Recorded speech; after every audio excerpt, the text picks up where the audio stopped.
It's time for Twit, This Week in Tech. Rene Ritchie joins us from Mac Break Weekly. Jason Snell from Six Colors. And a new member of the Twit crew. We've got Philip Michaels, managing editor of Tom's Guide here. We'll talk about WWDC. Each of them will highlight some of the most important things they thought Apple announced on Monday. One thing they didn't announce, new laptops. We'll talk about when they might do that. And then it's the annals of billionaires. You won't believe what they're up to next. It's all coming up on a great Twit. Stay here. Podcasts you love. From people you trust. This is Twit.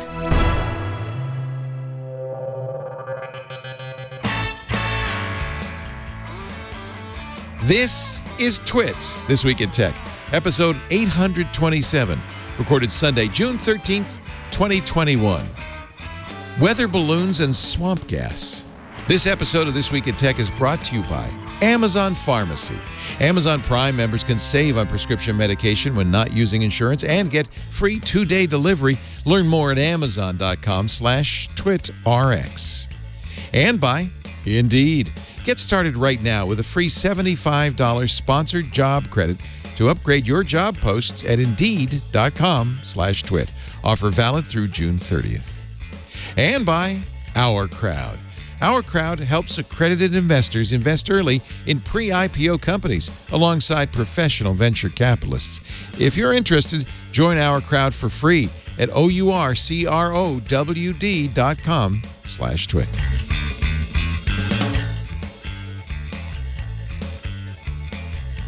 It's time for Twit, This Week in Tech, the show where we cover the week's tech news. We have a panel that all knows each other, so that's kind of fun. In fact, what's even more fun is 2 out of the 3 are in studio. But let's start with the guy who's stuck in Canada. Rene Ritchie is here. We missed you on Tuesday on Mac Break Weekly.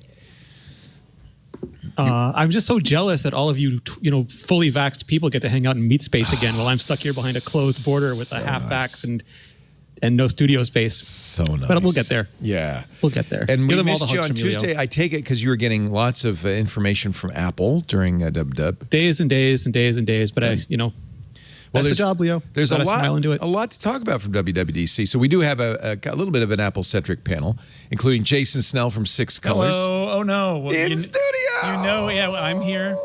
I'm getting So the nice. full studio treatment. Am I creeping you out? Back. It's been like a year and a half since I've been here, or something like that. It's good. Good to make the drive. So nice. Well, you're just down the road. Yeah, I know. But there was like this invisible barrier preventing your visitation. So we're glad to see you. It's good to be here. Also here, managing editor of Tom's Guide. First time on the show, but I'm thrilled to have Philip Michaels here. Hi, Philip. Welcome. Hi. Thanks for having me. Great to be here. Good to see you. Great. Have we met? By the way? Once or twice. Okay. We don't talk about that, though. No. All these guys know each other. So I'm true. just going to be sitting here at the cool kids table. I'm excited. Very excited. Yeah. That's never been that uttered. table's over there.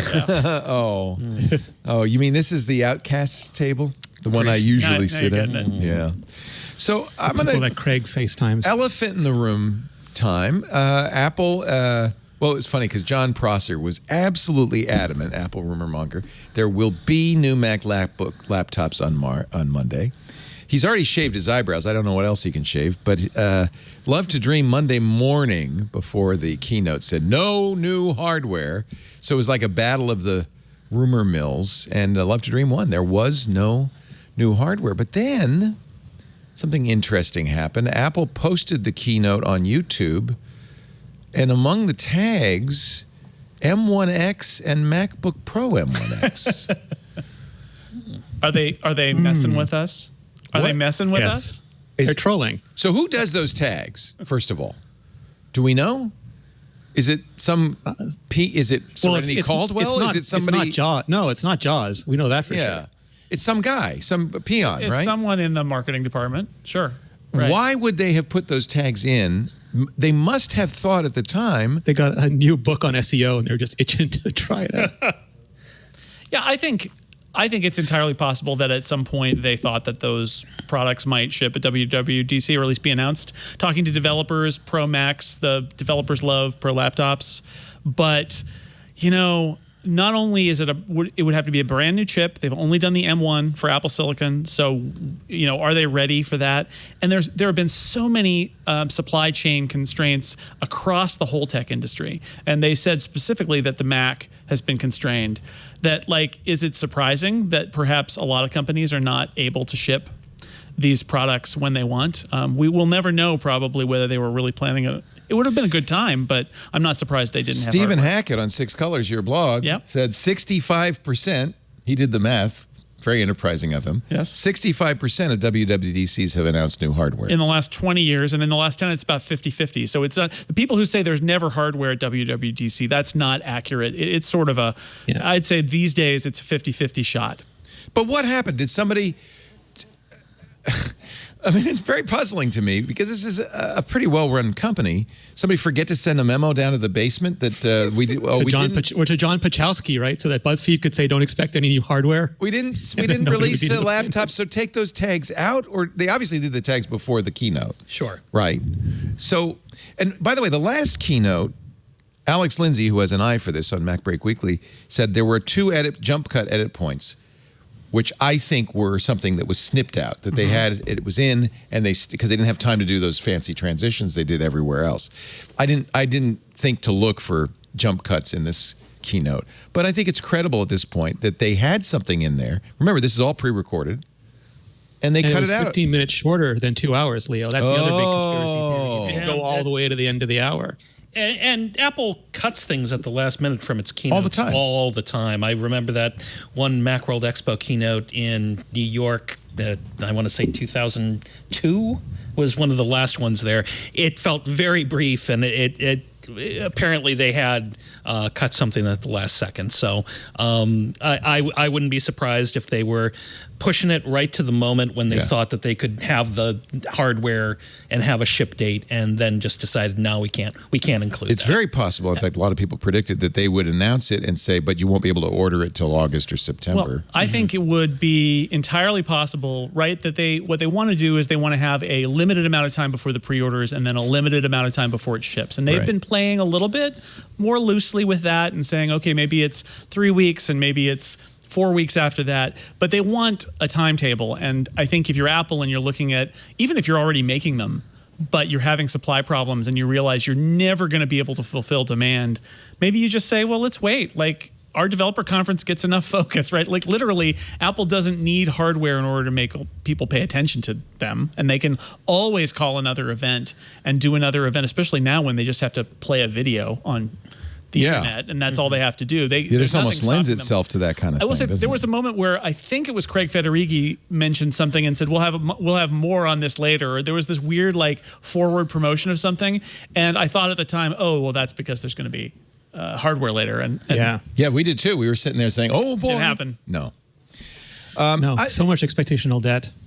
And honestly, that's the problem I have, because I told a lot of people, do not buy anything. Apple's going to announce something in June. We always do that. Never buy before an Apple. Just standing wisdom is no matter what you might want to buy. If it's a couple weeks from an Apple event, just on the off chance, and especially now, to your point, they are fine with leading edge silicon because they just bought all of the 5 nanometer process that is, but the trailing edge silicon, all the big stuff like the controller chips and everything that their suppliers are using, those are horribly constrained. And if you can't get one old chip to make the whole new laptop work, then could just you're better be a off little display controller chip. Or Bluetooth or Thunderbolt or what did Tim Cook call them? Legacy nodes. The idea, which is a weird term of art that I had not heard before, but it's the idea 90 that nanometer. There's old crap that they still put on their computers, and that's the stuff that's in short supply, the stuff that everybody is using.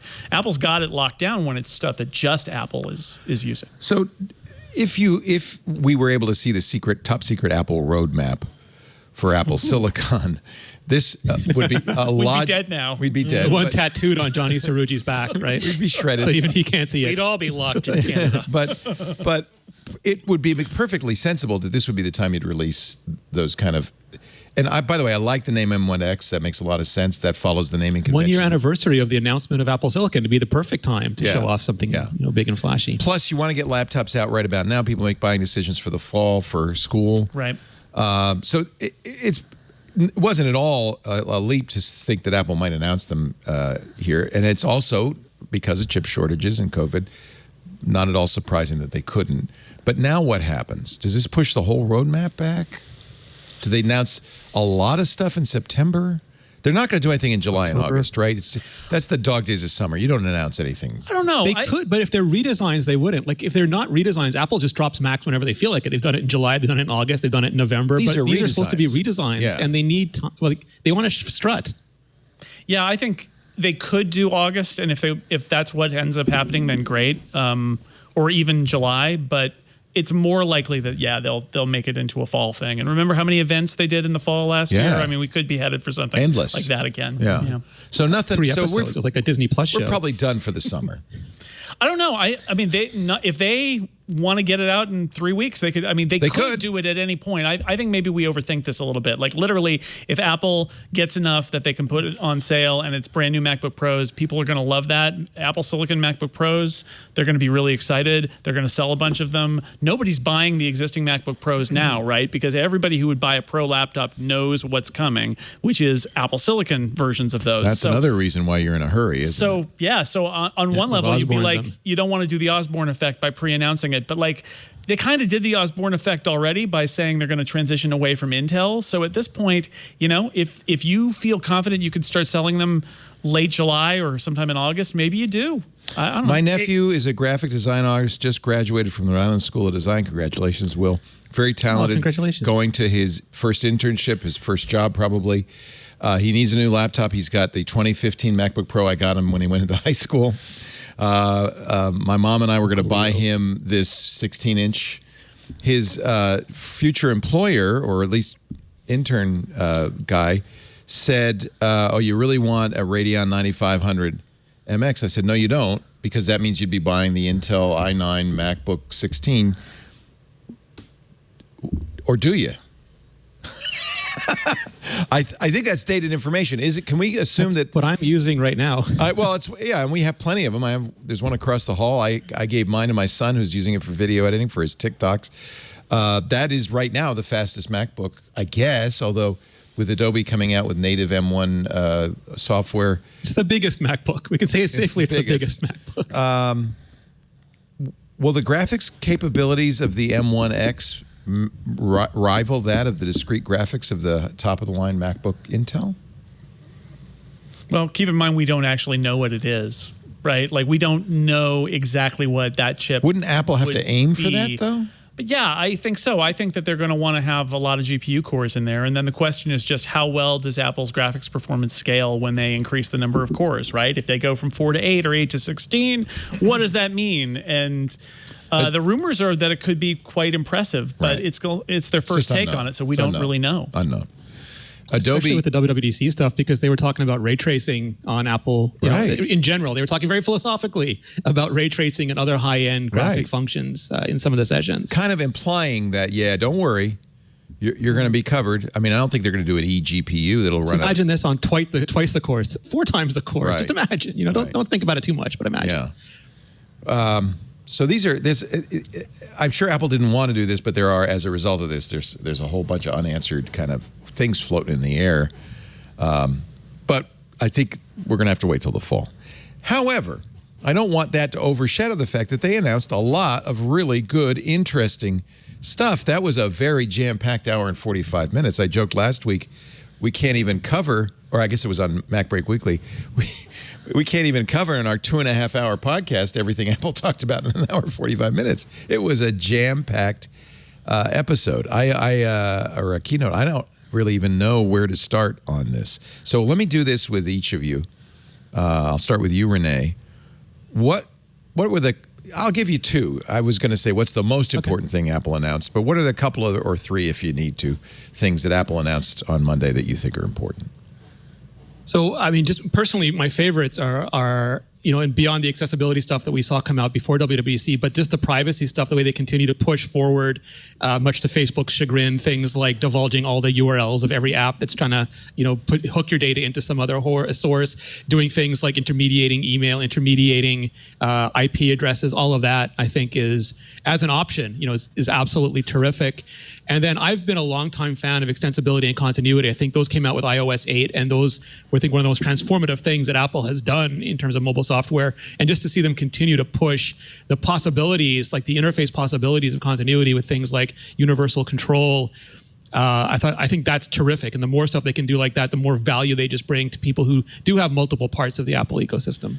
Yeah, it made me happy that I spent so much money on that iPad Pro, which was really a speculative purchase of hoping that the iPad Pro would justify its cost. And the fact that I can move the mouse from my iMac to my MacBook to my iPad and then take a file on my iPad and drag it back across is phenomenal. It's universal clipboard, but made in a way that's so easy to relate to, just so like intuitive to use. So they're putting like really nice front ends on all of this geekier technology they've been investing in. Did they give us more information on that in the sessions? I mean, how it works? Yeah, so basically they had all these ideas for like acoustic modeling, like you put out low tones on the iMac and the iPad would identify where they're coming from and know where they are. Google or they does would that use, a little bit with Chromecast. time of flight. Yeah. Yeah, or they'd use time of flight, but they're just like, no, you're going to drag the mouse in the direction that you think that you know the computer is. So why should we even bother? We're just going to pick it up, you move it, and it does require Wi-Fi and Bluetooth to be on, right? So it's obviously using that. Is it using UWB? No, probably not. No, it's not. No, It's so only, it works the same. Like Rene said, it's user intention. If your iPad's on the right and you drag to the right, it says, okay, the iPad's on the right. And then it puts that little gray bar up. But how does it know the iPad's on the right? I mean, because you dragged your cursor that direction. Yeah, but it could be, okay. So if you had an iMac, a MacBook, and an iPad in a row, how would it know? You could fool it if you want to mess with yourself. You could fool it. Don't try to fool it. Put the MacBook on the left and the iPad on the right. Okay. Most people use it with two devices. It's basically Sidecar without. Do you have to turn it on, configure it? It sounds it's like exactly Sidecar. It uses the same principles and the same devices that are compatible with Sidecar. Like it's doing a Bluetooth low energy handshake to see what's there, make sure it's logged into your Apple account. Then it'll connect over Wi-Fi direct, so it's a much, much faster technology. And it uses things like time of flight, so people can't intercept it or relay it or do any sort of those kinds of attacks to That's amazing. It's a really good security model. And also, like you have to be in proximity to it so that you're not doing something on your iPad locally and then someone at school sees you doing it. You know, there's like all sorts of really good safeguards in there.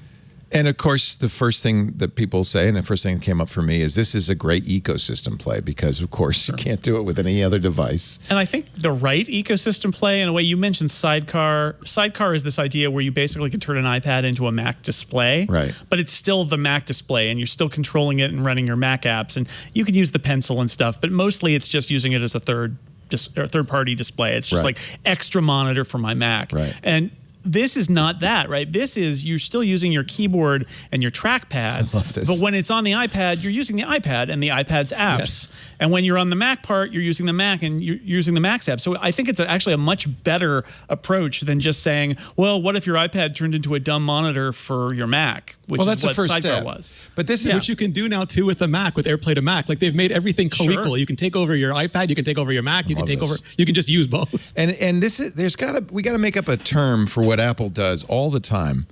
Maybe it's syncretic, but which is a little obscure. But the idea that Apple is constantly adding features that at some point are going to merge into a larger, more powerful whole. Do you see what I'm saying? For instance, the keyboard and trackpad on the iPad sort of made sense, but now it really makes sense because you're using a mouse and keyboard on your Mac and it works with your iPad.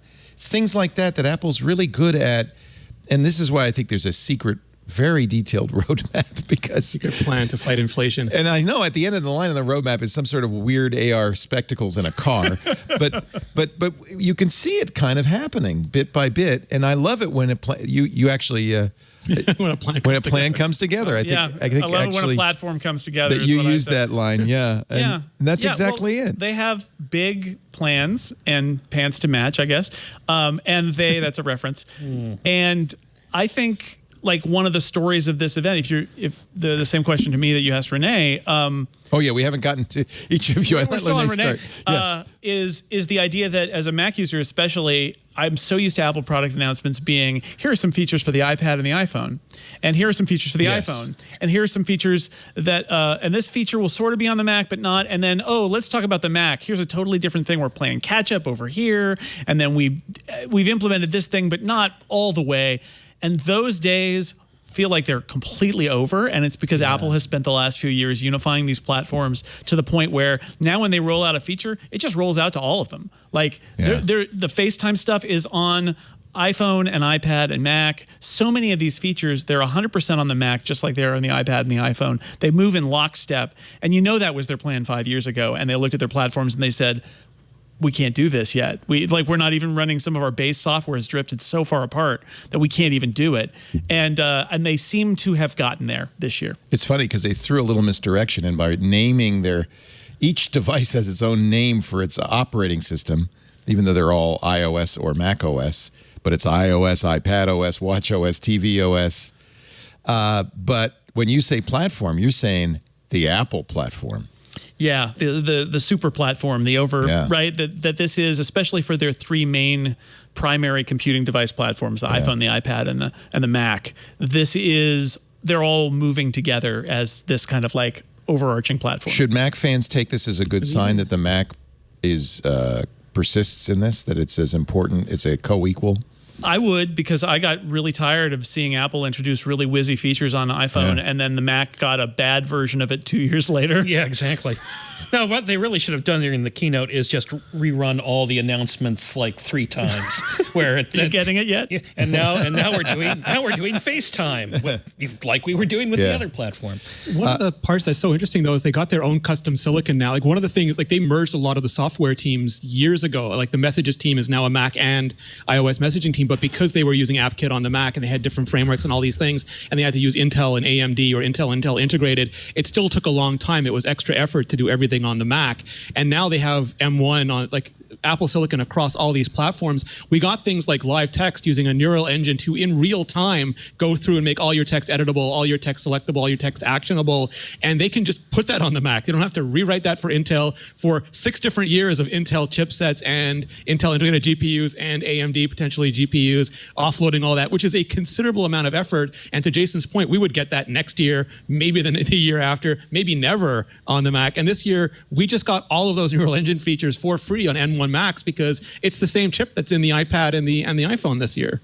So, Jason, you would say that if of the highlights that you're calling out, one is unified platform. Yeah.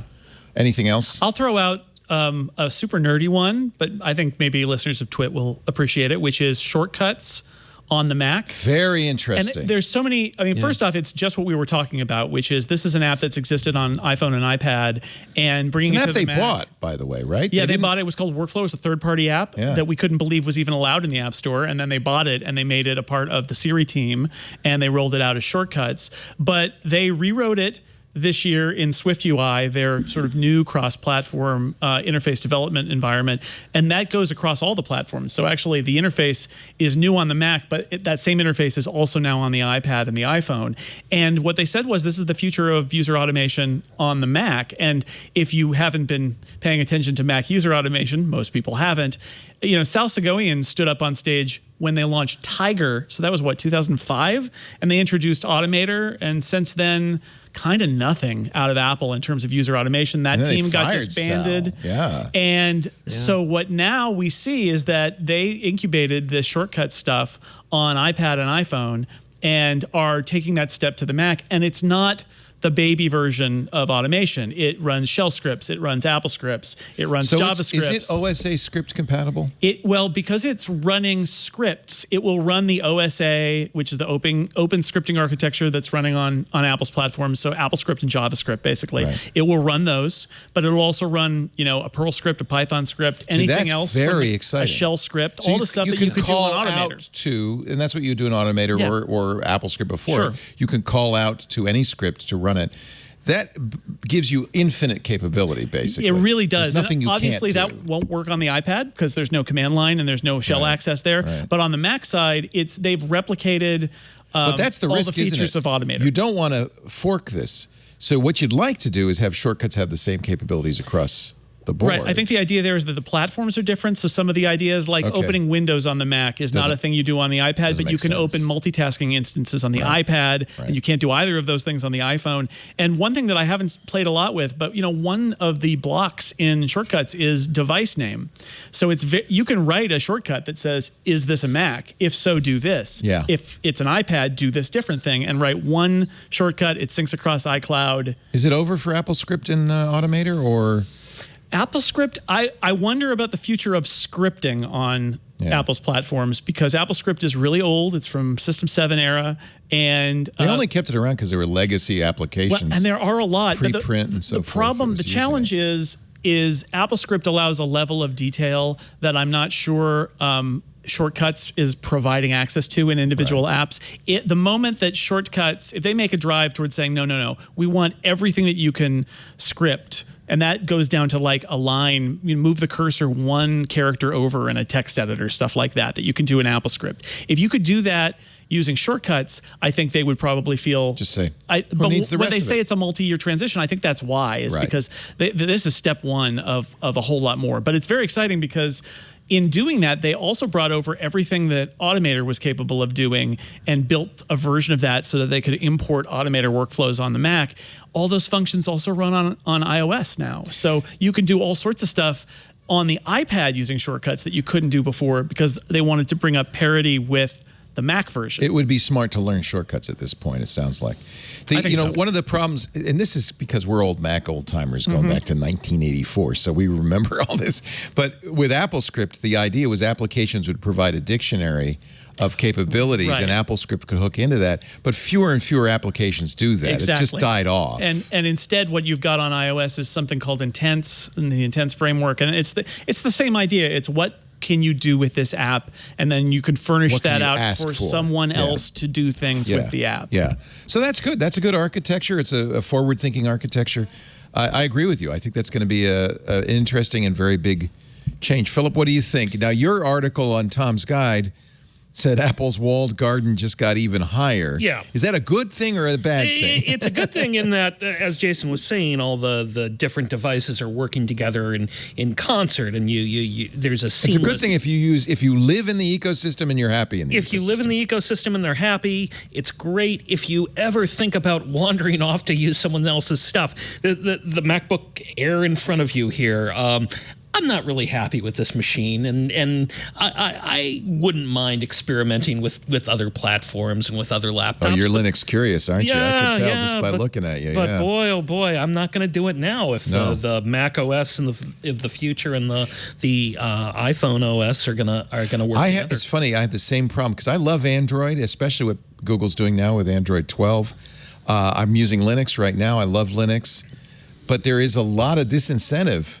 There's so much incentive to use an iPhone, an iPad, and a Mac. There's so much benefit to that, but I don't think it's good for the overall for the technology ecosystem to have that's like bananas. That's a mono in the sense of it's a monoculture. You know what I mean? It's actual bananas. Yeah, it's not just crazy bananas. It's actual bananas. bananas. Where there's a problem with bananas because there's only one strain of bananas that's still surviving, and it's being attacked by a parasite, and that means we might be out of bananas. It's a bad idea to have a mono. Okinawan bananas. Yeah, we need. Yeah, they're good. By the way, yes, we need more those bananas. Are good. Yes. Try those. Yes, we need more bananas. today. So the risk of a monoculture I like that we have both, is it's vulnerable. Like, we have the choice. Like if you want like the all-in ecosystem, curated experience, you can go with Apple and get your iPhone and your Mac and your iPad and be perfectly happy and not have to sweat any details or configure anything or do all those things. Like if you don't care about the technology, you just need tools to get a job done, and you don't want to fuss or muss, you have this option on one side. And if you're like a hobbyist, if you're a tinkerer, if you're somebody who wants to have a wide variety, then you can get Android and Windows and Linux and all of these things. And I worry that, people will prosecute this idea of Apple being a monoculture so much that the people who do benefit from it will have it taken away from them, and they'll just be stuck with a bunch of hobbyist tools that they really hate. That it's much worse for them than it was having something easy to use because they didn't care about the technology. And for people like us, I have an Android phone and an iPhone, and I have a Windows machine and I have a bunch of Apple machines. And I get to do that and I know that's an indulgence and a privilege, but I get to do that sort of both the theme park and the flea market. I love that. That to me is the best solution. Yeah. Well, and I'm like you. I mean, that's a hazard of our trade as much as anything else. It's a bug or a feature, I'm not sure. But, well, yeah, and I have mixed feelings about this. We'll talk a little bit later. Congress has passed now on Friday, has introduced 5 new bills to regulate the tech industry, one of which I'm all for is an interoperability bill that would require companies to provide data portability so that you wouldn't be stuck in their walled garden. I think although they don't define data. Yeah, well, it's one of the funniest yeah. parts I don't of think it. Congress is really going to be the right person to figure this out, but it's obviously not in companies' interests to do this, and so they're going to have to be forced to do it if it's ever going to happen. But it's definitely in consumers' interest to have this portability. A walled garden is not good in general for the ecosystem, is it? I think the challenge with Apple inventing some of these things that work best across its devices is that there's a question of who's going to do it if Apple doesn't do it, right? It is certainly a kind of innovation. So this universal control where you've got a laptop and you've got a desktop and you can move the mouse back and forth and it all works magically. Like if Microsoft stepped up and said, we really like this feature, we would like to also implement it on Windows. We want this to be a standard. Well, here's the thing. Like there are 2 responses Apple could have. Apple could have the response of like, great, that's great. Why not? Or they would say, no, we made this ball. It's our ball. We're going to take it and go home. And that's where the dividing line is. Because I think the argument is if you wait around for an industry-wide consortium, these things aren't going to get invented. And they do make Apple's products better. I don't think the primary intent is to wall Apple off, but they know that that's the secondary effect. Yeah. It's not bad for the bottom line. Although there is an example, a counterexample, which is Project Chip, now called Matter, which did appear on stage a few times. That was an industry-wide consortium that was really responding to the fact that consumers were not using home automation because it was a Tower of Babel. Nothing interoperated. You had to buy a base station for every different device. It wasn't a good experience. And companies realized, well, we're never going to be able to sell products in this sphere. So Apple even, they don't make a security camera, but they're now offering unlimited storage on iCloud Plus for HomeKit security cameras. This is an example of sometimes the right thing to do is also the right thing to do. For consumers, it's a good thing for the bottom line. And sometimes you just have to. I agree with you, though. You wouldn't have the innovation you're getting from Apple right now if it wasn't an ecosystem. And you still get companies copying each other all the time. Well, that's what a lot of what Apple did. Well, exactly. When Apple was announcing the live text and the quick lookup, you can imagine Android users are sitting there like Leo DiCaprio in the Once Upon a Time in Hollywood going, yeah. Well, the entire FaceTime set is essentially, Zoom. Boy, we're really behind Zoom, aren't we? Yeah. They even went to the extreme of making FaceTime work on Android and Windows. Yeah, exactly. For certain values of working, but values of working, yes. So it was very interesting. I think at least the first half hour to hour was catch up. We don't do this, but we're going to do it now. Microsoft has Lens, Google has Lens, both have the same names, which is weird. And now Apple has something not called Lens. Wallet was kind of interesting, but I don't want to. I haven't finished yet, Philip. I want to give you a chance to mention the top line things that you think are worth paying attention to. We mentioned FaceTime. The thing that really struck me there is the API that Apple plans to put out so that developers can actually work with SharePlay to integrate that into their apps. And the first thing you think of course, is sharing video, sharing music, and what have you. But this is the feature that lets you watch a Netflix movie with your family. Right. Basically, it's Apple saying, "Oh, that Netflix extension that everyone was downloading last year. We're going to take that." Right. But and they've lined up partnerships with your Disneys and your Hulus and all the big guys, your whomevers.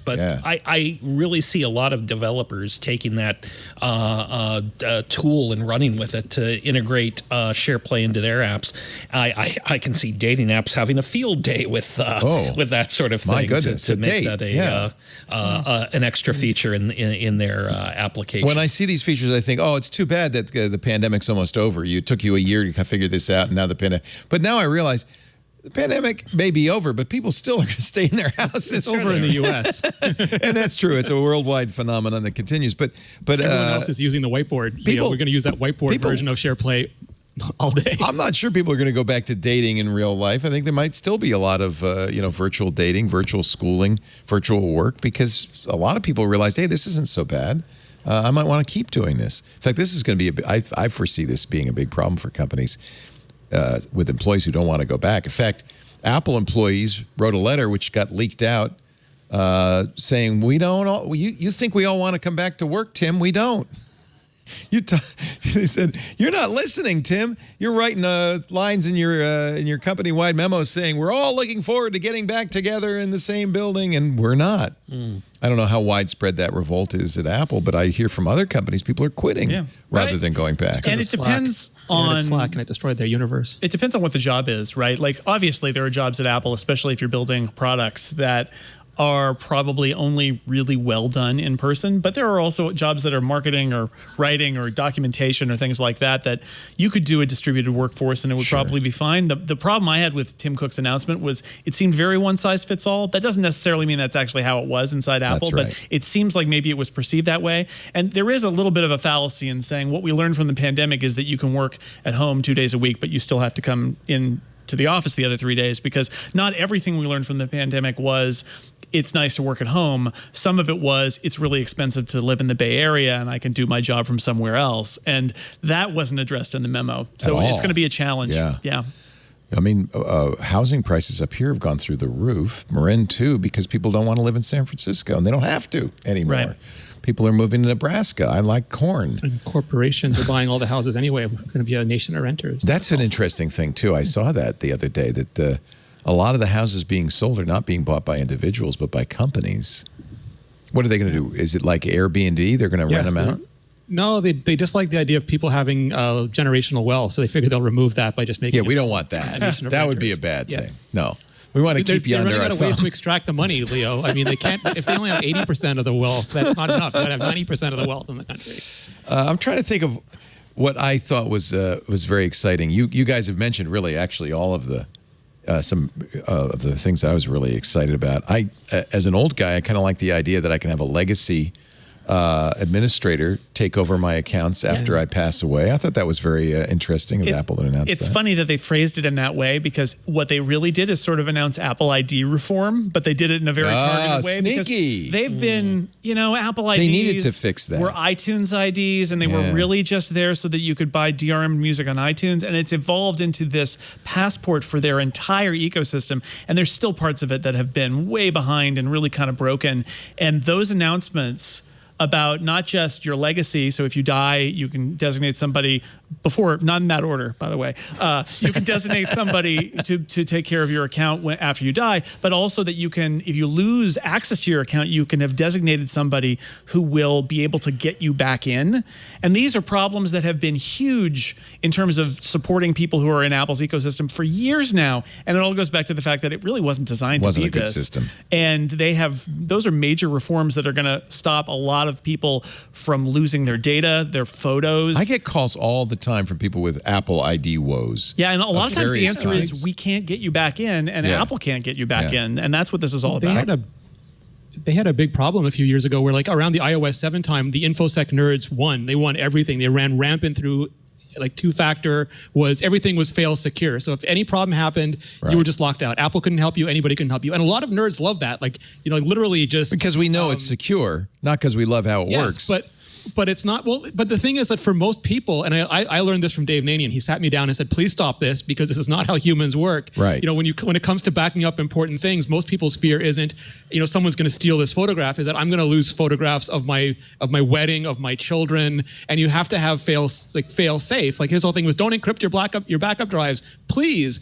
And Apple had this sort of moment where they had to realize, and they've done that with health too, that you can't be absolutist about privacy. Yes, there are some people who are zealots, or some people who want everything locked, but you have to be compassionate for people who need their data.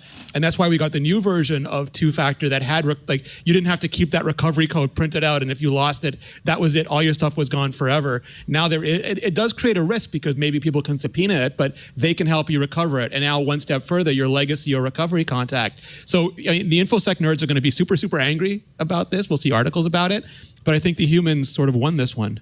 It's finally. a pendulum. We did last year, which seems like 100 years ago, we did a panel on security with Bruce Schneier, and it was really great. And one of the things Bruce pointed out is that a lot of stuff fails insecure, that's not at all unusual for firewalls and other corporate and enterprise security features to fail insecure. Fail safe. That's not good. But on the other hand, failing safe every time is also hard for users. So it does seem like you need to find a happy middle ground in Apple. You need to pick your data types. Like some data types should fail secure, absolutely. Like that information is better lost than made public, and some should fail safe, where that information is better for you to be able to recover it than it is for it to be gone. Like again, it's an encrypted backup drive. If that fails secure, you are never getting those photos back. If that fails safe, you can take it to a recovery company. Right. I had a guy called yesterday. He said, my wife's iPhone was full, and I wanted to get her stuff off on an iCloud. So I logged into it with my iTunes account and bought some iCloud, and then logged out. And kind of the bottom line is never use your Apple ID on anybody else's device. That's always a bad idea. Yep. It didn't work as predicted, I guess. It wasn't exactly what he thought was going to have happen. Get locked out. We have a lot of related stories to go into, including, by the way, Apple revealing that the Trump administration DOJ got a trove of information about Democrats in the House Judiciary Committee, or ostensibly in an attempt to find leaks, but really to target them. Bob Woodward said, "This is Nixon on steroids." We'll talk about that. Apple revealed. Because the gag order was lifted, a bunch of that. There's a lot more to talk about. Those five bills to cut big tech down to size, introduced in the House. This is going to be fun. If you thought it was going to be all Apple, oh no, there's a lot of other stuff. Did we get everything? We didn't, obviously. You know what? I'll tell you, I am excited and I already kind of alluded to this, because I spent an ungodly sum of money on the new 2021 M1 iPad. I bought the top of the line, which is $2,400 when you add it all up. Oh, yeah. On the premise that, well, Apple must have something planned. So I was very relieved to see the new multitasking, which until I use it, I won't be sure. But it looks like they've kind of fixed multitasking on iPad OS. There's some new features in iPad OS. And I think, to me, the one I want to watch, you wanted to watch shortcuts. I agree with you. I think that's going to be interesting, shortcuts on the Mac. For me, Swift Playgrounds on the iPad able to make Apple apps is fascinating. And again, this is one where I'll have to try it to see, can you make a real app? At least you can put it on the store, but will it really be something somebody will want? Or is it a low code, no code? Rene, did you get any briefings on that? Because I think that's really interesting. Yeah, it's really a Swift UI experience, and I think it's meant at this stage to be an alternative to people who would otherwise begin their coding with some web-based tutorial or on the Mac in full-fledged. So it's not a full code environment. I mean, it's not Xcode, obviously, but you can have your app rejected by the App Store like any other developer now. If you want to, but I can make fart apps so easily now. I don't. Just has to be 100% Swift. No, that guy's not there anymore. Yeah, and Swift UI and Swift. But I wonder, I guess you can code lines of Swift, yes? Oh, yeah, you can do all of that, and you can submit it. The problem is that most apps that you would submit these days have things that aren't Swift in them. They still got some legacy, Objective-C, stuff like that. But you can see why Apple would want to get rid of all of that. We would, they don't want you to write in Objective-C. They want you to write in Swift and Swift UI entirely. Right. So this is a way to do that. That's going to be the challenge, is can I write a useful app in Swift and Swift UI alone? Right, and my guess is that probably not today. Yeah, I think that's something to watch.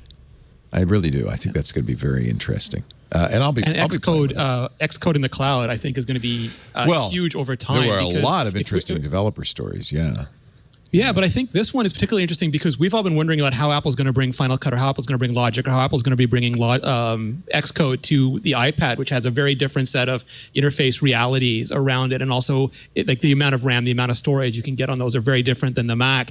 But if you suddenly have access to Xcode Cloud and you're typing away on your Mac, and then you pick up your iPad and you go to the sofa, but like your true store, your sync is all still on your Mac and still in the cloud, that enables a whole different kind of workflow and collaboration, which Apple has not been great at with any of their Pro apps historically, but it opens up to not just like a port of an app to an iPad, but a whole new paradigm of using all of your Apple stuff on any of your devices. Yeah, that's really interesting. It's also, this is another one of those where it's parity with existing platforms. a lot of enterprises do continuous integration development. And they need that. And now you can do that with Xcode. Yeah, concurrency. Well, you could still have concurrency, but now they have a nice, safe way to do concurrency. Yes. Yeah, there was a lot of stuff. I thought I'd be interested to find out more about iCloud Plus and it's not exactly a VPN, but the iCloud Relay. That's going to be very interesting. If you have to use Safari, but if that it looks like it's on by default, that's going to really. Ask you. Pardon me? Well, there's both. Safari is doing the IP screening as part of their desire to reduce the amount of personal information that you give to everybody. That's basically DNS, a secure DNS. Service, yeah. It's a full-on service. If you are paying for iCloud, will you automatically get iCloud Relay, and will it be on automatically?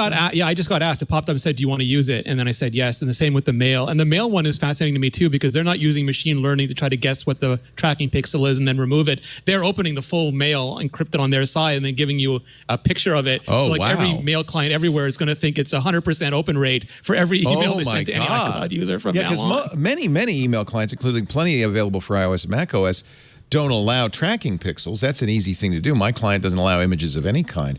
But this is going much farther. I didn't realize they were doing that. So all the Mail client gets back is Apple. They don't know that you did it. They don't know where you are. They don't know how often you did it. For mailing list people, for marketers, this is going to be a very interesting battle because basically Apple and Google's doing this too.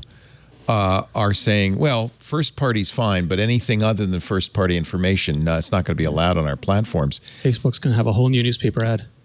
Well, but Facebook's doing it too. Believe me, Facebook. If you have a Facebook account, they got everything they ever wanted to know about you anyway, right? They're just adding more, but they know plenty about you. Same with Google, and truthfully, same with Apple. But Apple's disclosing every link to every, like if you go to apps now, it's going to show you every SDK that they're linking out to from that app, like that has any sort of, not even just marketing apps, but anything that SDK links out to, you're going to get a nice list of URLs showing you where your activity is being logged. So this is clearly giving people what they want. I mean, there's no question at all that Google's only doing it because they have to, but Apple's doing it because it's good for business, but it's giving people what they want. But at the same time, I don't know if it's a good thing for the general internet ecosystem. You know, this could be disaster. You know, for instance, you, Rene, are on YouTube. So you don't have to worry because YouTube's tracking the hell out of everybody watching your videos. Well, there is a concern. So and I have been talking to people about this. So for example, if somebody is using this and they're logged in, it won't matter because YouTube has perfect Google. Anybody that you're on their platform, they have perfect knowledge of you. Continues. But if you're not logged in, like if you just open a web browser, it's not like you're in incognito or private mode because that would just not index your search queries. But this is actually obfuscating your IP.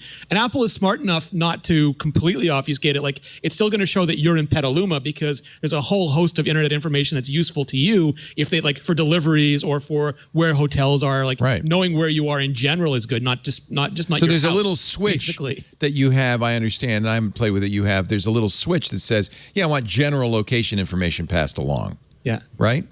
Because otherwise, there's no information. It's not your IP address. It's not even Apple's IP address. So some third-party IP address like Cloudflare. They encrypt your information on your end. They send that to an Apple relay, which then gives you a temporary IP address, which tends to be regionally based, then forwards that to a second relay that's not under Apple's control, which then decrypts it and sends the question off to the internet for resolving. And that means that neither side of that has your full picture. Like there's zero, there's nobody that has perfect knowledge of you in that exchange. Which is the goal. Yes. How fast is it? Is it responsive? Zero slowdown as far as I can tell. That's the theory. Tor uses at least 3 nodes, so it's going to be faster than that. And we'll see how it looks when everybody's uses it. Right now, it's just people on the beta. But the third party, at least the one I've seen, is Cloudflare, which has plenty of server space and plenty of bandwidth. So, what are they using in Canada? Do you know? Have you looked at the third party? Yet. Yeah. Well, we have Cloudflare. So I'm assuming it's going to be the same. In China, it's not going to be the same, and maybe not in France. Like any country that has big data repatriation. That's probably why they're doing it that way, isn't it? Come to think of it. Well, I mean, it's going to be a big problem. Like I know China is like an easy one to identify, but there are so many countries that are really interested in data repatriation at this point. Like they just don't want America involved in their data, and Apple's going to have to start. Like the internet, which was this international thing, is going to be incredibly provincial and regionalized over the next few years. Also, when you're doing that 2-step thing, and Apple's giving you the choice case of being sort of very narrow or a little bit broader with your location. In the United States, that's a little bit different, especially if you're someplace like California. It's probably like, are you in the Bay Area or are you in California? In individual countries, it's probably going to be, are you in this very specific place in this country? Or are you in the country? And that probably means they're going to need to have country-specific relays. Absolutely. Because the fact is, so much of the web is based on geolocation, not for privacy GDPR. issues, but for laws and for licensing of content and things like that. Yeah. You can't, if you live in Europe, you can't read the, I don't know, Detroit Free Press. I don't know if it is Detroit, but there are many newspapers. The LA Times, I think, Times is not readable in Europe because of GDPR. because they don't want to have to do GDPR. Well, and your YouTube session and your Netflix session and anything else you do are going to be based on where you are located. Yeah. Yeah, so you can't geo-hop for your Netflix. Sorry, right, Leo. And that's not the purpose of Apple's feature to enable you still to watch may need someone a else's VPN. Netflix. Yeah. Yes. And by the way, there's no like corporate stuff. There's no like corporate tunneling features for it either, so you can't use it to get exclusive access to some set of. And I noted that it does say iCloud Relay turns off as soon as you turn on a VPN because that would get in the way. Exactly. So, I think I'm going to say it. It's an interesting land grab from Apple. It's subtle what Apple's up to, but if you put all the pieces together, it's a very aggressive play. And it's giving people what they want. And that's interesting, you know? I guess you can't go wrong giving people what they want. Others are going to be driven right to Google. Well, because they don't like it. So, and if you're a marketer or if you have a newsletter, there's lots of people who are going to go, oh my God, what are we going to do now? Go back answer to is brand they'll do- advertising. Like They'll do Samsung surveys. does. They'll figure it out. And they'll figure it out. Yeah. And a lot Casey of the, Newton wrote that in Platformer. a lot of the good targeting article. is not necessary. Yeah. And I from my background in media companies, salespeople really like to drum up data and claim that data has value, and it mostly doesn't. You can get Advertising by. until 20 years ago knew nothing. It was entirely on faith. Knew nothing. Absolutely. And they made it. They survived. Yeah. But the minute they could get perfect knowledge about their user, that's like crack. They got to have it. Right. Can't live without it. I think that if you're a Substack newsletter person, you don't need to know your open rate. You just need to look at your You want to subscription. know it. You need to look at your subscription numbers and see if you're serving that audience that way. Yeah. Day to day, it is like crack. Day to day open rates, you don't need to know that. Nobody needs to know that. It feels good when you read it, doesn't it? So I do want that. Like, so that is one point of concern I have, because I don't need to know like Jason watched my video or opened my newsletter, but I would like to know what percentage of my audience is enjoying my content, because if I go the wrong direction, and even though like they haven't unsubscribed yet, but less and less people are like reading it or watching it, I want to reverse that trend, and I want to do it before people start unsubscribing. So I'm a little bit on the border here. Like, I would like general knowledge about how happy my audience is. I don't need to know specifically, but I would like to know if people are actually reading it. There's a really interesting thing going on. And, the other example of this is Amazon's Sidewalk, where people are almost knee-jerk against tracking and ignoring kind of the benefit. I mean, the reason we have a free internet with tons of great content is because we have an ad ecosystem, because we have tracking. Sidewalk is an attempt by Amazon to create something that I think has a real public value. Yes, it's from Amazon, and yes, Amazon will gain value from it, but I think we all could. A mesh network over all of our neighborhoods with low power, not high speed, but low power connections has real value. But people are so anti-Amazon, but also so anti-corporate and anti-technology that they're kind of I worry that we're throwing the baby out with the bathwater. Amazon was kind of sketchy with a lot of their. I mean, they've done a lot of really like it hasn't been to their advantage that they have a background that says, they've earned facial this recognition reputation. And Ring doorbells and they've earned done this a lot of really reputation. bad stuff. But there's also, I think, a knee-jerk reaction, and by the way, I know it well because anybody who listens to our shows, chances are 9 out of 10 that you are on that side of the equation, that you're really pro-privacy, anti-tracking. And listening to Steve Gibson. Yeah. Yeah, but that doesn't explain. Then Amazon rolls this thing out and sort of doesn't tell anybody and makes it knocked out. Agree. Like, I think Sidewalk is a great idea. Because no one would have turned it on had they given you the choice. Right, make the case. Like, treat us like adults and make the case. I know. To us. Sell us on it. I mean, they have that nice lady who lives in a box in my kitchen, and she could say, hey, I've got this new feature, and ask me and tell me about it, but she didn't do that. That the only people who will have the choice to turn this on and off are people who already have those Amazon devices in their houses. So all of the privacy that you wanted is you already signed off. That's the thing is there's a perfectly good argument to make here. But Amazon, with its reputation, then kind of sneaks it in and says, yeah, we're going to be giving your neighbors access to your Wi-Fi just for bandwidth. But never mind. It's fine. Pay no attention. It'll be fine. And it's like, nothing to see I here. think there's a better argument. I mean, I don't like it when Comcast wants to offer free Wi-Fi hotspots out of my house. I don't like it either, right? and I turned it off. I agree. But again, there's the argument to be made. I think that something like Sidewalk, it is good. See, I think clever. What Xfinity did only redounded to Xfinity's benefit. Sure. They made money off it because now you're an Xfinity customer and you have access to these hotspots. Amazon, I think, really, this is something that is, it's an open API. It's 100% privacy forward. Yeah. Anybody can use it. Bandwidth is capped so that you don't steal everybody's bandwidth. There's a huge community value to it.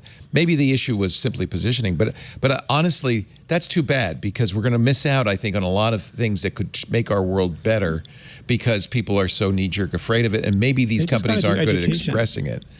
It's a PR failure. Okay.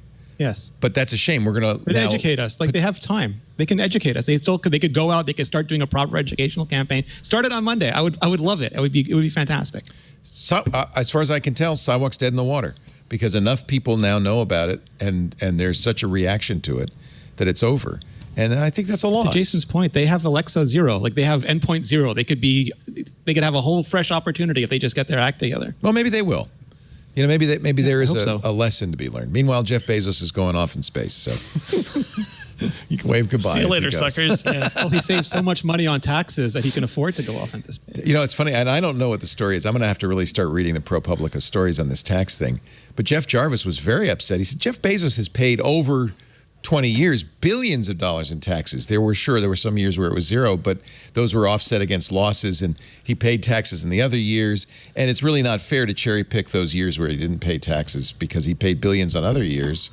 And he says it's unfair, but I haven't really looked into it. And if you guys have an opinion on that, we could bring that one up too.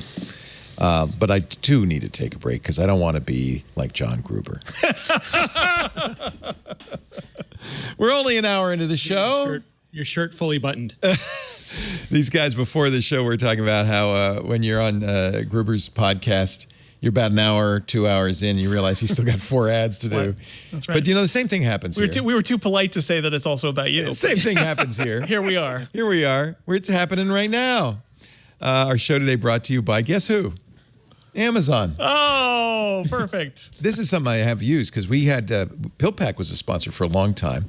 Really great idea, using technology to deliver prescription medications in the mail. They used scanners to make sure you got the right meds at the right time. It was really brilliant. Amazon bought them, and they've incorporated this technology into something brand new, which is Amazon Pharmacy. Now, a lot of us are still staying home. Going to a pharmacy has seemed all year like the most dangerous thing in the world you could do.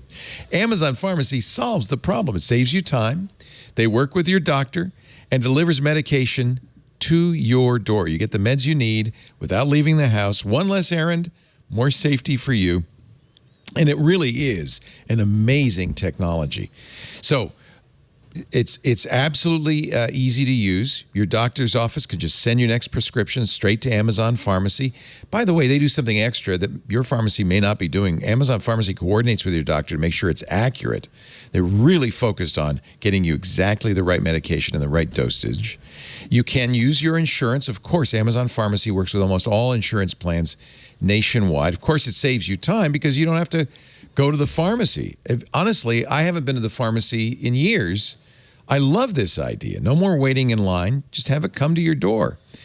And if you're an Amazon Prime member, you'll love this. You get free 2-day delivery, and you save on prescription medication when you pay it without insurance. Now, as I mentioned, it does take insurance, but what's great about Amazon Pharmacy, and this is something no pharmacy does, how many times have you gone to the pharmacy, filled a prescription, you don't know what the cost of it is until you're at the cash register and they say, that'll be $554, please. That is really scary. With Amazon Pharmacy, everything is up front. The pricing is completely clear and understandable.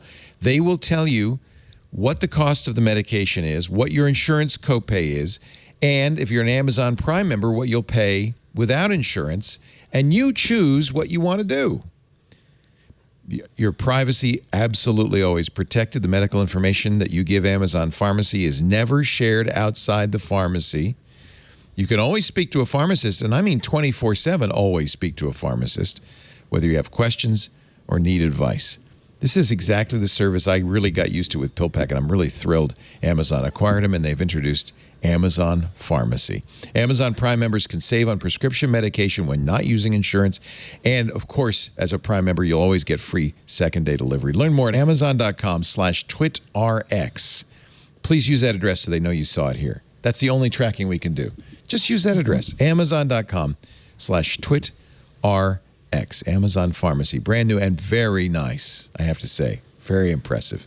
Amazon.com/TwitRx. We thank them so much for their support. Thank you for supporting us by using that special address. Remember those geek cruises we used to go on? I know. Yeah. You know, we're doing a Twit cruise. I saw that. Isn't that exciting? It's like you're replaying the old MacMania cruises. Oh, those were so much fun. They were? God, I miss those. I did my first one in 2004. You were doing them before then, I think. Yeah, we took my daughter on the first one as a baby, so that was 2002. Wow. So we're doing. It's not going to be exactly the same. I wish we could bring all the MacMania folks and all that stuff, but it's a start.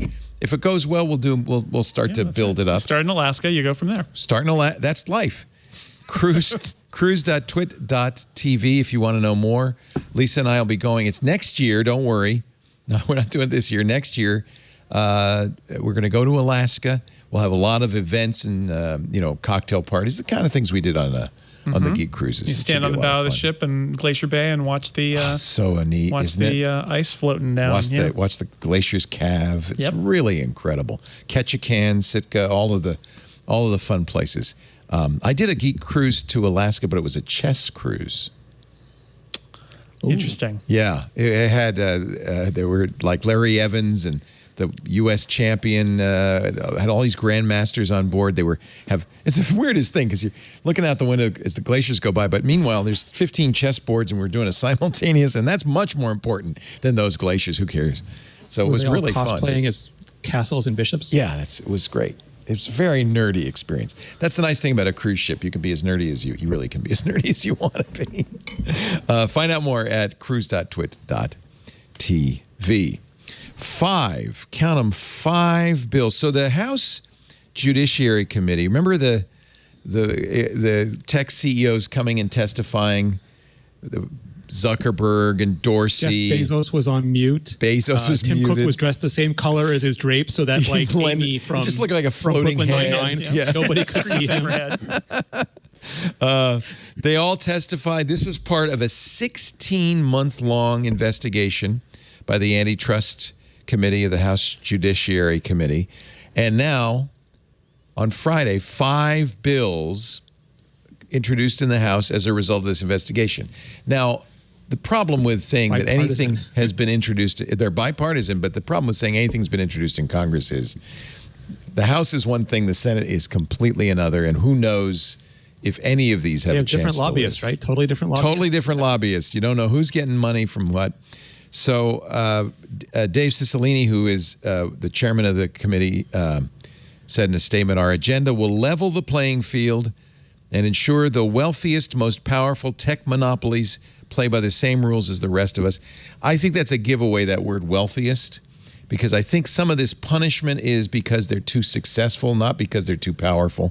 I'd like to hear powerful be the first word, not the second word in that sentence. Do you remember when the testimony, though, like it started off with him saying we have to investigate whether these companies need to be broken up, and then nothing in the entire hearing had anything to do with breaking up the companies. It was mostly concern over competition, about whether they were mean to partners and competitors from the Democrats, and then like suppression of conservative speech from the Republicans. And then at the end he goes, "Oh, thank you all for coming. It is now evident we have to break up these companies." And that's the thing. It's like there was zero conversation about breakup in that entire session. Well, and if anything, there were the agendas were completely different, but they all had the same goal, which is to spank these guys. Well, it's the Alice in Wonderland thing, where it's first sentence, then trial. Yeah, exactly. So here are the 5 bills. Again, who knows?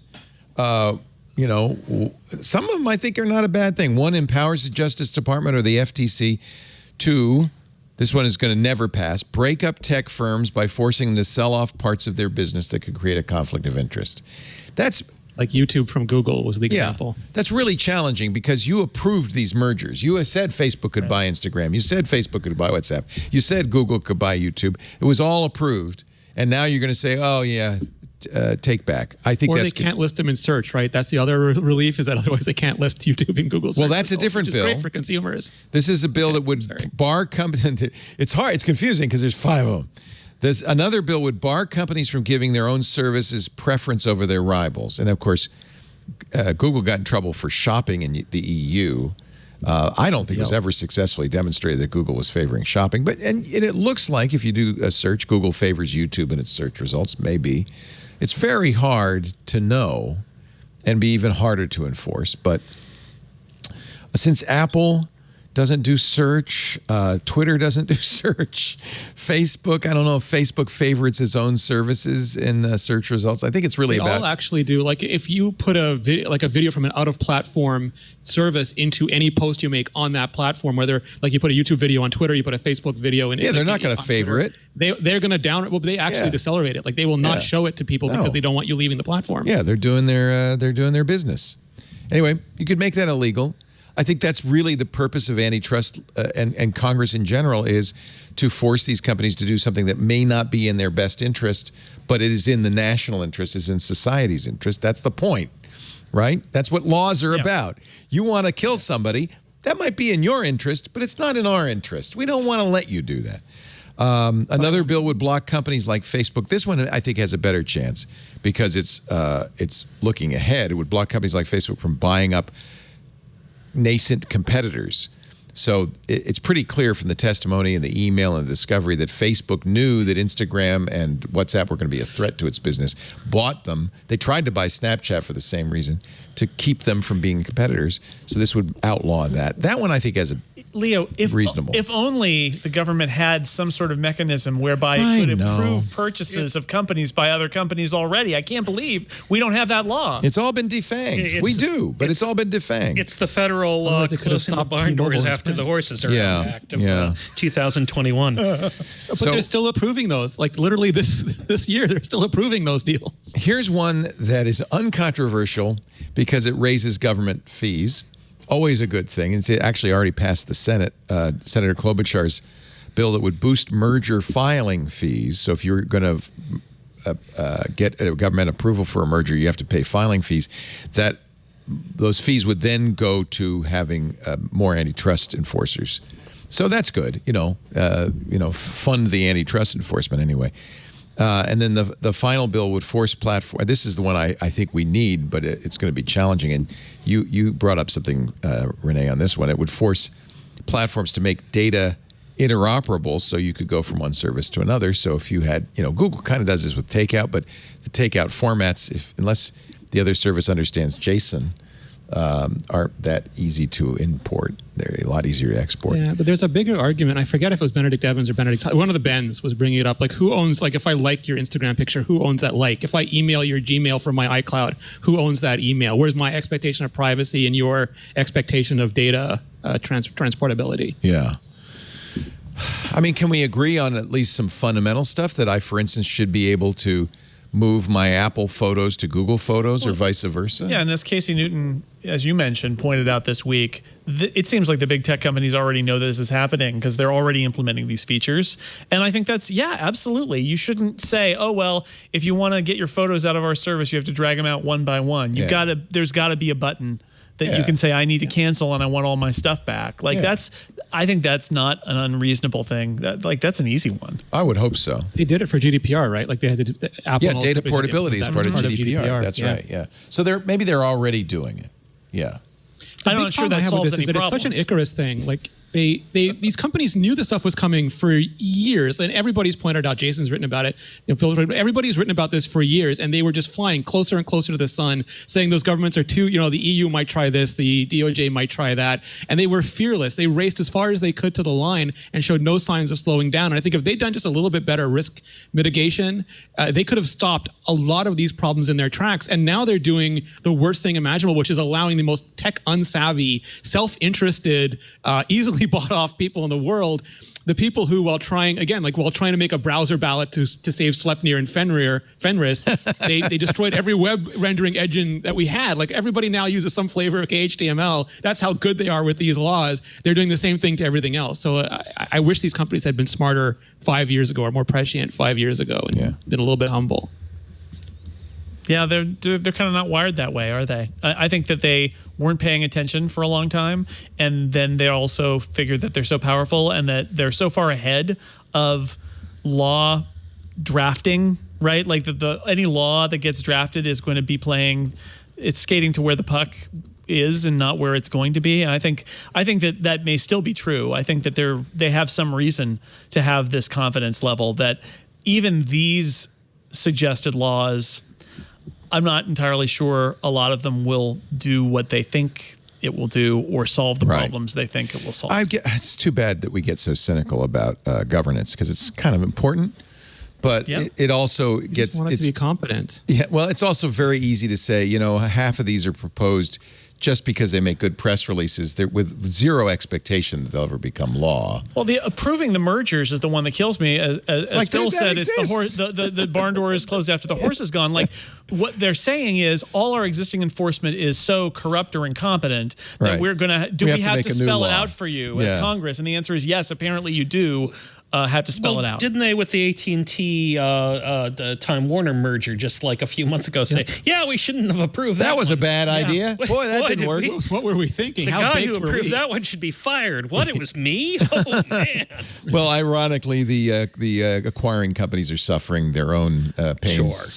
Sure. It's true. Everybody Verizon agrees. dumps all of the content that it bought because, boy, that was a bad idea. Yeah, the market has spoken. One of the worst parts for me was, like, I watched all of that testimony, and you had people there spouting these cockamamie theories. Like, some of them were like, our speech is being suppressed when the top 10 articles on Facebook are like exactly about you and the things that you're complaining about. You have zero suppression going on there. But they argued that over and over again. And then very briefly, every once in a while, that veneer would fade and they would become like the sharpest, most sincere, most accurate, best attorney in the world and completely deflate one argument after another. And then they'd go back to their circus act. So it's not like they actually believe this stuff. They're doing all this theater to the detriment of actual regulation because they know it's better for their personal power when they're fully capable of actually reasonably and rationally prosecuting these things. That's now almost I'm like a cardinal sin to me. Oh, well, at least TikTok lives on. Biden has revoked the Trump ban on TikTok and WeChat. Although the president did say he's going to have the Secretary of Commerce look into whether these Chinese-owned companies are a threat in some way. I don't know how you solve that one. This is really tricky. Well, you have to figure out what they're doing with all this data what's happening to the data. Collecting. Or the algorithms. Yeah, exactly. Yeah, I heard an interesting conversation, speaking of John Gruber, I think it was John Gruber and Ben Thompson's podcast, and they were talking about the power of these platforms, Facebook and Twitter, is that they build these algorithms up and then they walk away and they sort of say, well, we're not really responsible. It's just the algorithm. But they wrote the algorithm. Oh, yeah. And one of them, our fault. One of them said, well, what happens when somebody who is potentially of malicious intent can control that algorithm and can control what people see? And they didn't say it. And I'm sitting there listening to this saying, like TikTok, right? Because that's the argument here, is that you get a source like TikTok that's completely algorithm driven and is through the Cayman Islands or wherever else run by a Chinese company that's essentially under the auspices of the Chinese government. And, whoever runs that algorithm can control what every TikTok user sees and what they don't see. And it's really powerful, isn't it? And it's super powerful, and it knows about human nature and about human psychology. And the danger isn't just an unrestrained and unconsidered algorithm. The danger is that somebody says, now we can use this to do honestly, whatever. I'm more afraid of Mark Zuckerberg doing that than I am of President Xi.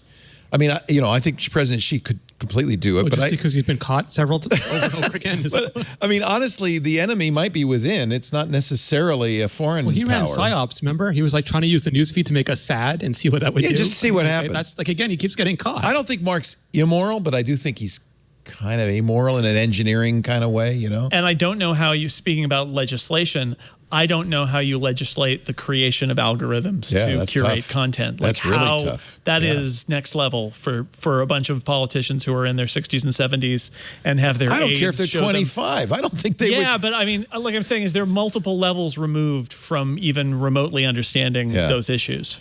Well, let's say you got a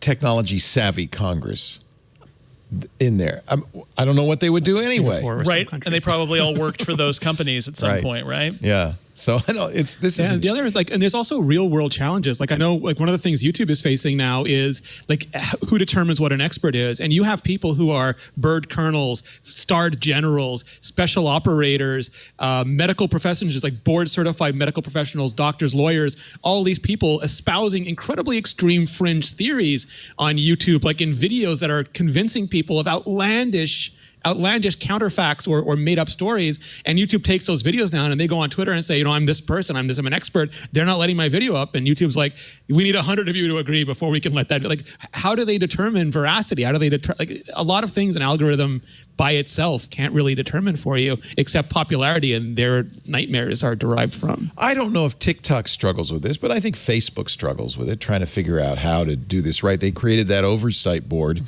Partly as an exercise to brush off responsibility, but they said they're going to adhere to it. The oversight board wouldn't said give them the data. Yeah, well, but okay. So I think this is an example of the oversight board working. They said, okay, it was okay to ban President Trump, but it wasn't okay to do it without a limit on how long the ban is. So Facebook came back and said, all right, the ban will be 2 years, and now this is going to be the tricky part. Pending on whether we consider him an ongoing threat on January 7th, 2023, we will reinstate him. Of course, that little middle part, whether he's an ongoing threat, is going to be very challenging for them. But at least they responded to perhaps legitimate criticism for the oversight board and said, okay, you say we should have a limit. This is what we're going to do. Right, that sort of worked. That's a kind of governance. Yeah, up until the point where they don't want to follow the rules, and then they just won't. Right? They don't have to. Really. Apple announced last week a change to their App Store review policy, where they're adding another layer of appeal, so that if you get rejected, you can appeal it to a higher power. And now there's apparently another higher power. You can get rejected 3 times if you want. And I thought, go to Phil. Yeah, but in the end, it's all people at Apple telling you whether your app like. On one level, it seems very weird. Like perhaps Apple should have an internal system that allows weird things to bubble up instead of using some sort of formal appeals process. But regardless, it's not like you're going to a neutral arbiter here. You're just going to somebody else who works the next cubicle over and asking for a different opinion. The other thing the government is struggling with, all of us are struggling with, is ransomware. It is a challenge for sure, and it's becoming more of a challenge. It's Christopher Wray, the head of the FBI, said it's a challenge equivalent to the challenge we faced in 9/11.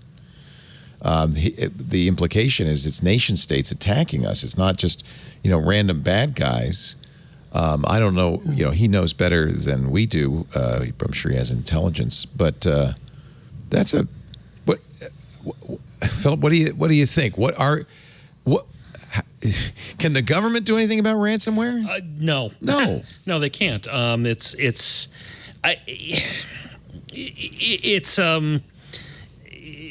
problem with the cybercrime is that it always seems the cyber criminals are one step ahead of everyone else, different from crime in the physical world where. Well, it's funny. Lisa and I were watching a movie the other night about robbing armored cars.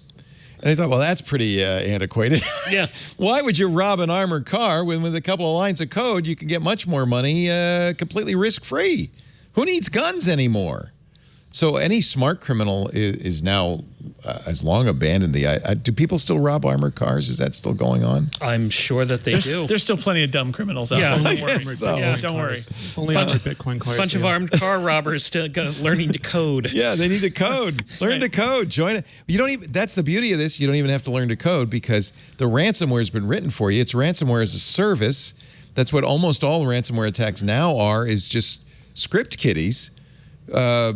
Saying, yeah, I'm going to use you to attack this company. Okay, fine. give us 10%. By the way, the cut, as far as I can tell, the cut that the ransomware authors are asking is lower than Apple's cut. I just want a little point of information there. But whose cut Generous. is it? You can use our ransomware for 15%. But they can't wait to see what you'll do with it. Our ransomware is thinner, lighter, and faster than ever before. Actually, it's terrible, by the way. The decryptors, apparently. The Colonial Pipeline, they paid millions of dollars to the ransomware authors, DarkSide. It got the decryptor, and it was so slow, they threw it away. They said, we can't use this. We're going to just do it ourselves. Visual Basic or something? I think Steve Gibson looked into it, and it was like very poor code. Because there's no incentive for them to write good code to decrypt. Right, but at least if you know what the decryption code does, you could build your own decryption code to do it once better, they get the keys. He said, Steve can do it in assembler. Well, clearly they know how to do it because the encryption is almost instant. So why is the decryption so slow? They don't care, right? They know how to do it. Yeah. The U.S. did get money back. This is actually an interesting mystery. We don't know exactly how. Law enforcement recovered $2.3 million in Bitcoin paid after the Colonial Pipeline attack, money paid by the Colonial Pipeline to the ransomware hackers. It's not completely clear how they did it. They seized about 64 Bitcoin from a virtual wallet. Please say they just looked at the ledger. That would be great. I think some people are thinking, the FBI has figured out how to, to decrypt the. I don't think so. It's on the blockchain. They just looked at the link. They knew whose account it was, and I think that the smart people are thinking it was a. So when you do Bitcoin, you can do it one of two ways. I foolishly decided to manage my own wallet, and of course I immediately forgot the password, so I can't get into it. Or you could even more foolishly, in my opinion, go to somebody like Coinbase or Mt. Gox and have a custodial wallet where they have access. They control your wallet. You can move stuff in and out of it. They can move stuff in and out of it for you. The problem with the custodial wallet is you have to trust these people. In the case of Mt. Gox, that was a mistake. Right. They took the money and ran. So I decided not to do it. They could also get subpoenaed. And they could get subpoenaed, and we think that that's actually what happened. Is that the ransomware? One day you'll be rich, Leo. You'll remember the password, and you'll retire. You'll live on a beach earning 20%. Unfortunately, that was my thinking. Was I'm glad I can't get into my wallet because the Bitcoin keeps going up. If I had gotten into it, I would have sold it for $1,000, and I'd be, it would have been worse. And I figured by the time quantum computers come along and I can crack that password, I'll be worth billions. The richest 90-year-old on Twitter. Story checks out. Investments only ever go up. Well, unfortunately, I might have been wrong about that. On the other hand, if I'd bought GameStop, I would have been happy. Why is GameStop going up again? Any thoughts?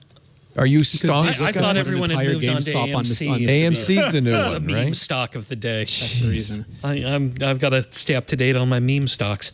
GameStop is up 5.88% yesterday to Friday, I guess, $233. If I could bring this whole segment to a summary, the internet was a mistake. Yes. Computers were a mistake. Nightmare. You're right. AMC was up. I really think it's 15.39%.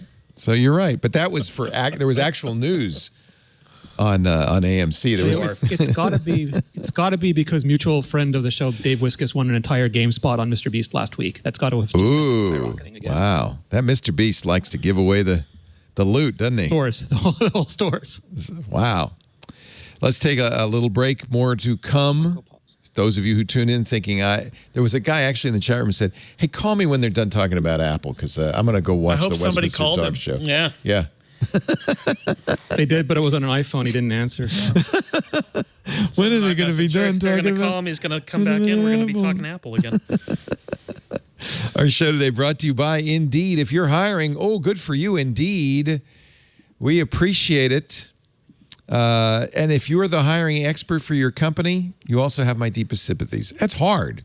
You need a hiring partner who helps make your life easier. You need Indeed. What you'd really like is a short list of quality candidates.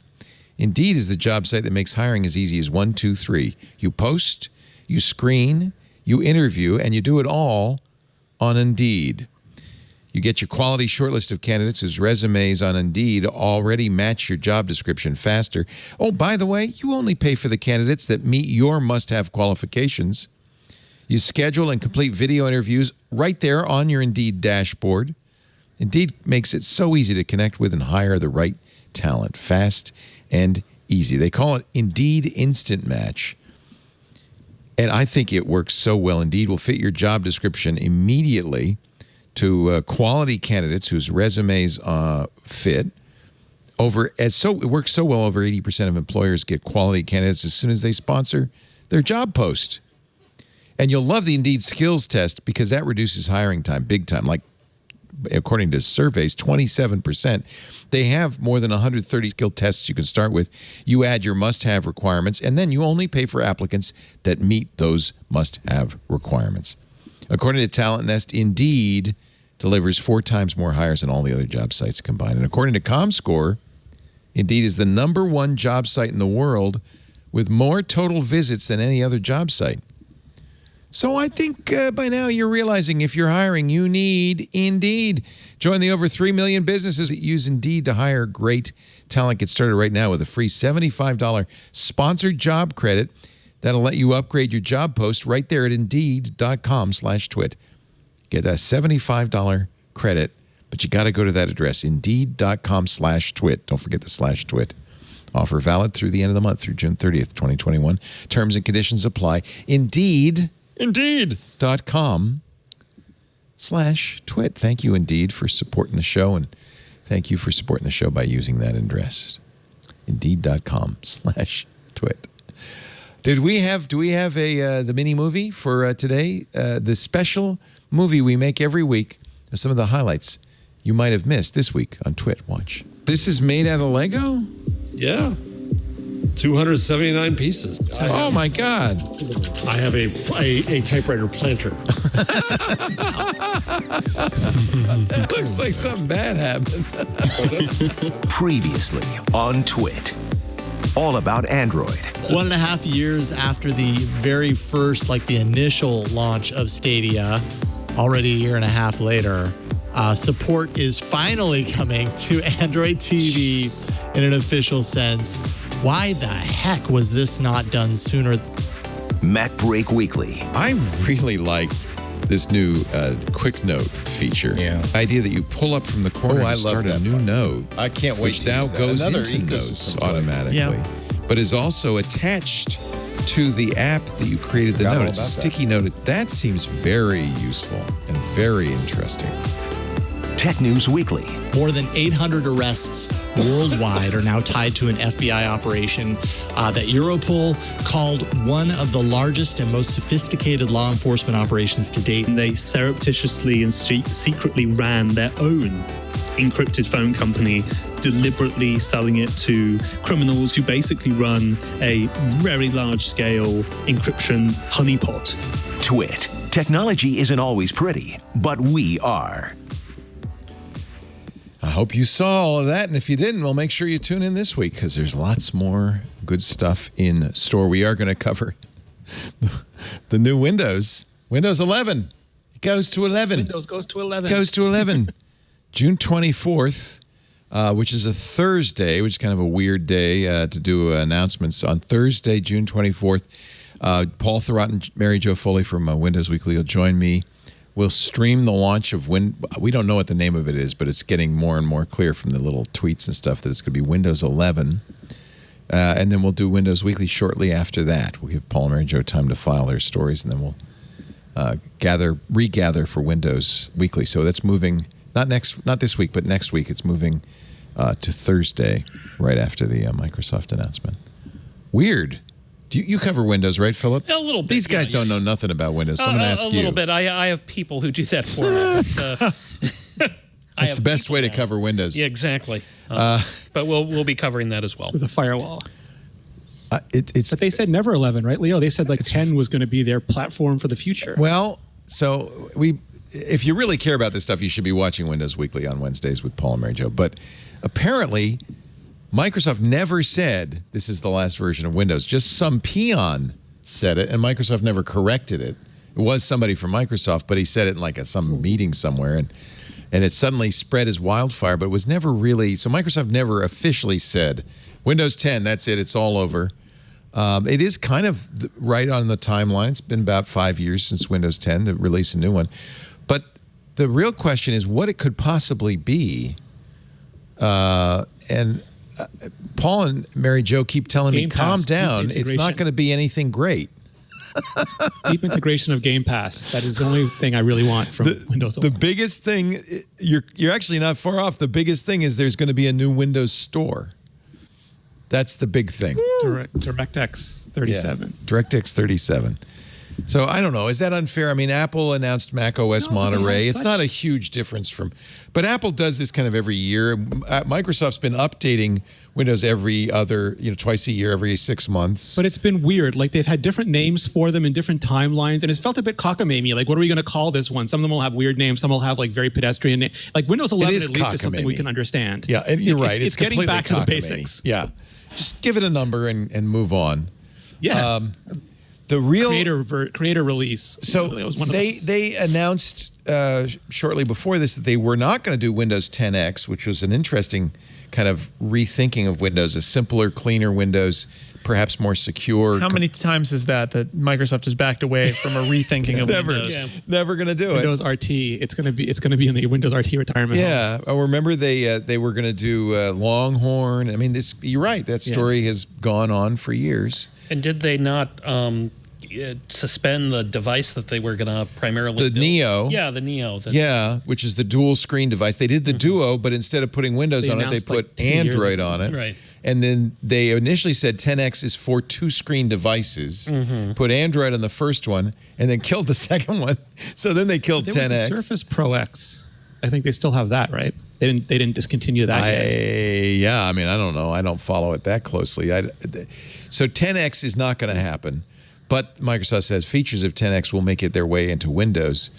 I really thought Windows was due for a kind of revamping to be more secure, get rid of Win32, really lock it down a little bit more.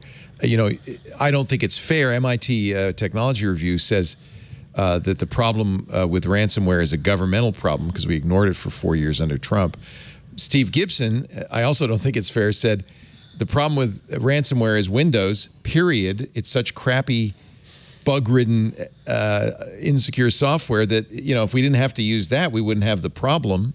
I'm not sure that's completely. All of these are slightly true, right? They're running Windows 98 still. That's the issue. That's exactly it. Is the challenge is that it's not Microsoft's security profile today. It's Microsoft's security profile 20 plus years ago that's still running software in places that are important, which is just bananas, but not the metaphorical bananas, not the real bananas. The Okinawa bananas. Well, and also, every Patch Tuesday, there's roughly on the order of 100 fixes. And if all of them were for legacy code, I'd say, okay, great. They're just going through the code, fixing it. When there's a problem, they fix it. But they are introducing new flaws as well, unfortunately. So that's not it. I don't know. I feel like, so what Paul and Mary Jo said, and I hope this isn't true, I really hope that Windows 11 is, as Microsoft has said every time, the most secure version of Windows ever. Just like Apple says, the thinnest iPad we've ever made. Well, you wouldn't want it. This one's not as secure as last time, but it's it's secure-ish. You don't want them to tell the truth. But I think the real point of this, according to Paul and Mary Jo, and this is very disappointing to me, is that to juice PC sales. For years, the only reason people upgraded Windows is when they bought a new PC. That's how you got the new Windows, right? You and I, we tech enthusiasts, maybe we go out and we get the new version of Windows. But most people, they use the version of Windows that came with their PC, and they only get a new version when they get a new PC. So Microsoft, according to Paul and Mary Jo, who probably should know better than anybody, Microsoft says, well, we had a good year in PCs last year because of the pandemic, but it's going to be a terrible year. Everybody who was going to buy a PC for their kid got one. We got to do something about it. I know a new version of Windows, everybody will go to the store to buy a new PC. Is that credible?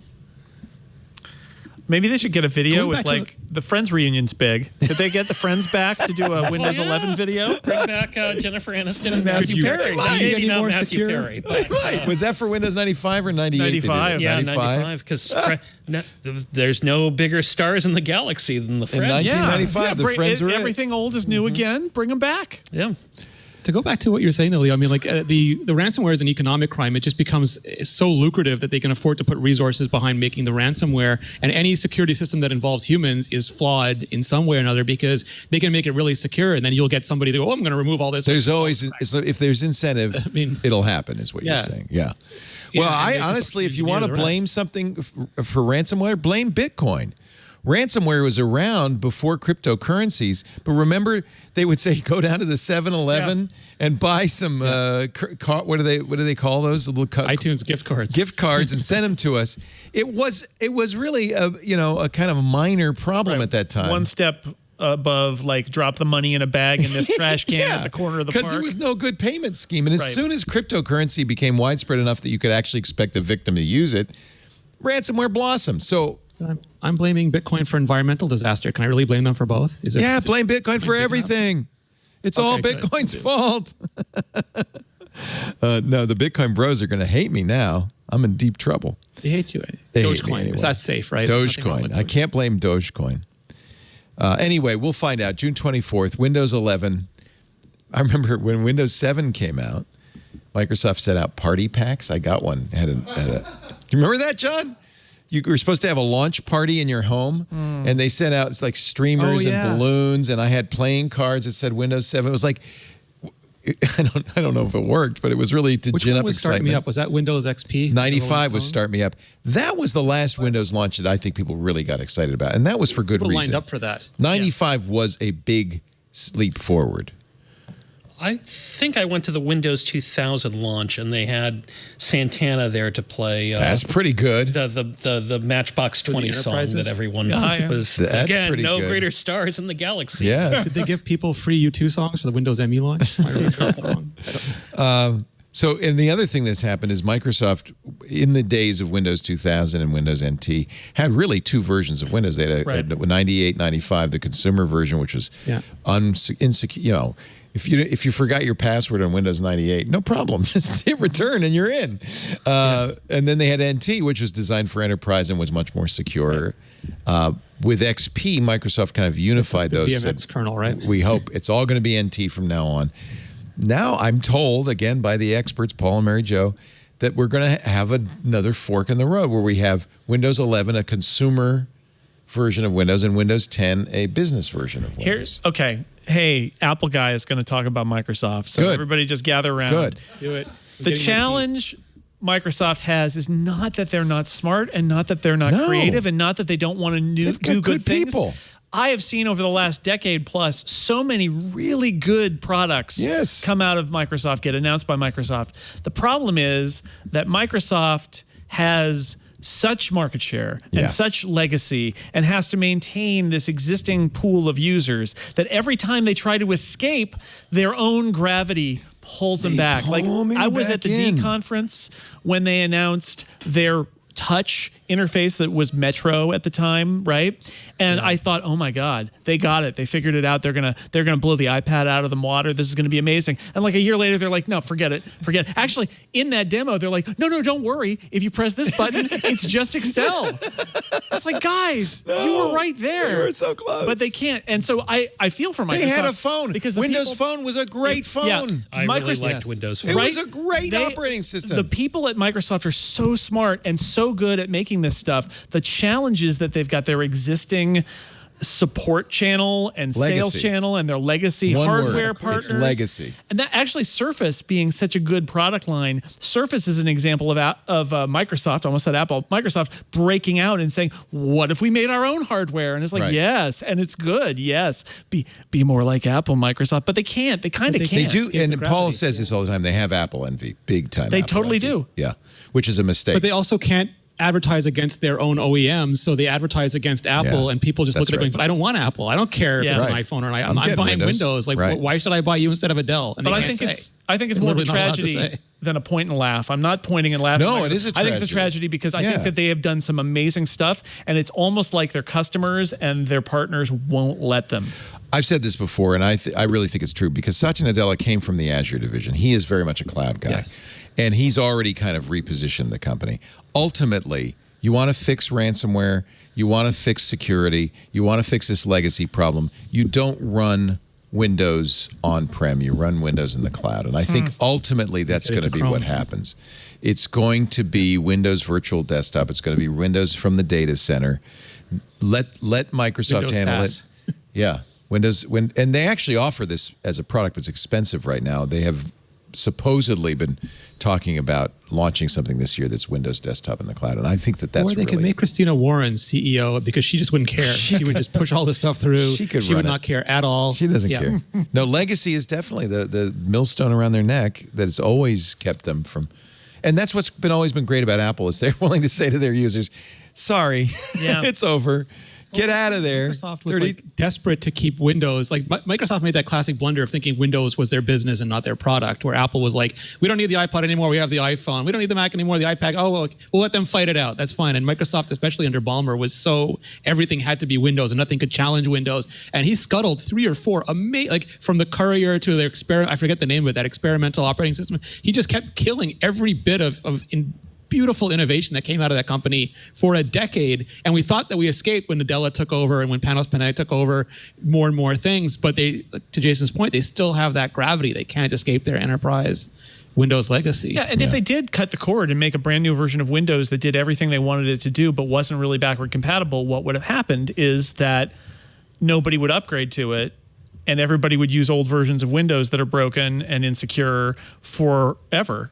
So like they can't force their users. It's just a fascinating thing. But I think what's amazing about it is they keep trying to be as creative as they possibly can be. And I give them full credit for that. It's just it's a struggle for them. Except the Xbox. They have like relative freedom on that, and it's amazing. No, they've done very well. Yeah. Yeah, because there they say, That's 'cause oh, they don't have you the- need to buy a new Xbox now. Yes. So good. Or Game Pass, so good. Have you guys watched the Netflix series? It was originally a Crackle series called Startup. No. No. I just started watching it, but somebody told me that season 2, in fact, I'm wishing I could find a synopsis for season 2, involves the FBI coming up with an encrypted messaging program that they convince the bad guys to use. Totally plausible. Oh man! And- Did that inspire the FBI? Well, I'm wondering, because we're now learning that Anam, which was the FBI Australian sting, was thought up a year later in 2018. Oh man! Does the FBI get Crackle? Did they get Crackle? I think they get Is that Crackle. where they got it? Why don't we just do that? It was either that or they were crazy going idea. to put comedians in cars and have them get coffee. Yeah, it could have To been catch, one or to the catch other. criminals. They were close with both. So apparently it was over drinks with the Australian federal police. They came up with this idea of they conceptualized, according to Anam, was the result of like-minded and passionate individuals in the AFP and FBI thinking differently to solve the common problem of the use of encrypted communications for criminals. The individuals did conceptualize some of this over a beer. From there, they worked on a plan they could work and was legal, and strikingly resembled a show on Crackle, which had been aired the year before. No, I added that part. So Anam is a fascinating story, though, because the trick was, how do we get the bad guys to use this encrypted messenger? How do we get them to trust it? By the time they pulled the plug on June 7th, last week, 9,000 encrypted devices were in circulation. Hundreds of arrests were made. And it turns out that they did a couple of things which were brilliant. For one thing, they charged $2,000 to use this every 6 months. They made it really expensive, which apparently, if you're a bad guy, you go, wow, this has got to be good. It's like a gold encrusted iPhone. Is what you want, right? This has got to be good. The other thing they did is they made it, you can't get an Anam unless you are invited by somebody else. Just like Clubhouse. You got to get an invite. And so it was one drug dealer inviting another drug dealer. Again, reassuring the crooks, oh, this must be good because like pin swapping in the Joey Grenade Balls Greta Flui says this is the best. But the best thing they did was they got a, quote, significant crime figure in the Middle East, an Australian-born guy who's now in, by the way, is skipped bail in Cyprus. He's now in Istanbul. They can't get him, named Joseph Hakan Ayik. He was patient zero with Anon. They got him, I don't know how, they got him to use it and recommend it. And hey, if Ayik's using it, it's got to be good. The funny thing is they're now saying, apparently he's leading a lavish lifestyle in Istanbul. Should have used Borat. Would have been way safer. The Australian police force spokesperson Ryan says Ayik's use of the device was perceived as an endorsement, and the platform grew exponentially from there. Now the Australian police are saying, Ayik, everybody thinks you set them up. So you should turn yourself in, because if we don't get you, they're going to get you. For your own safety, you should give yourself up. I would be celebrating this. They arrested a lot of people. They broke up a lot of rings of criminals of all kinds. It was a real success story, except that key line, because we can't break encrypted communications, we're going to do our own. I'm really worried that this is going to become the proof that the FBI and Australian federal police and others want Australia's been trying over and over again to break encryption. Well, interestingly, the week after this happened, they introduced a new bill in the Australian Parliament, or whatever it's called, to say you need a back door.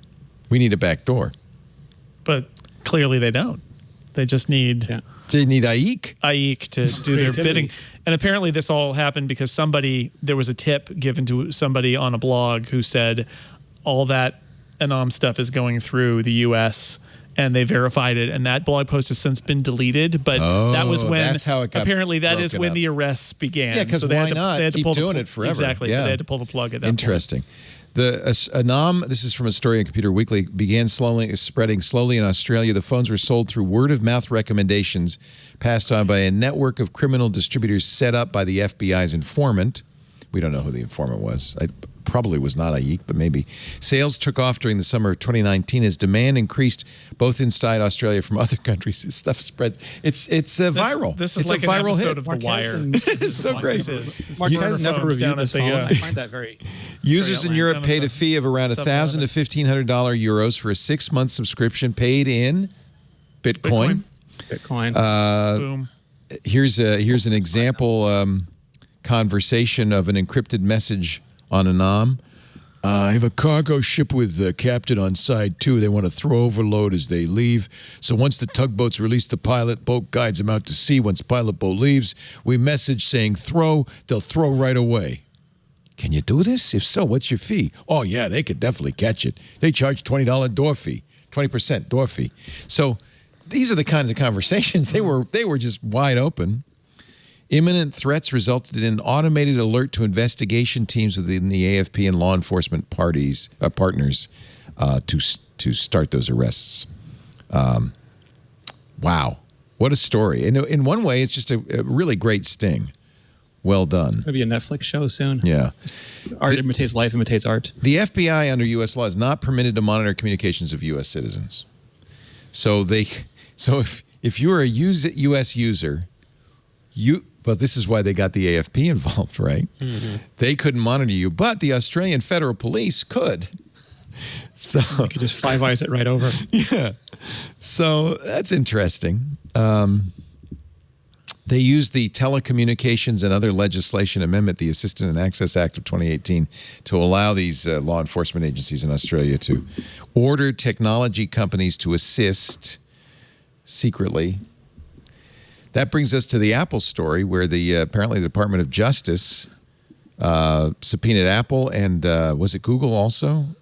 Microsoft for information about Democrats.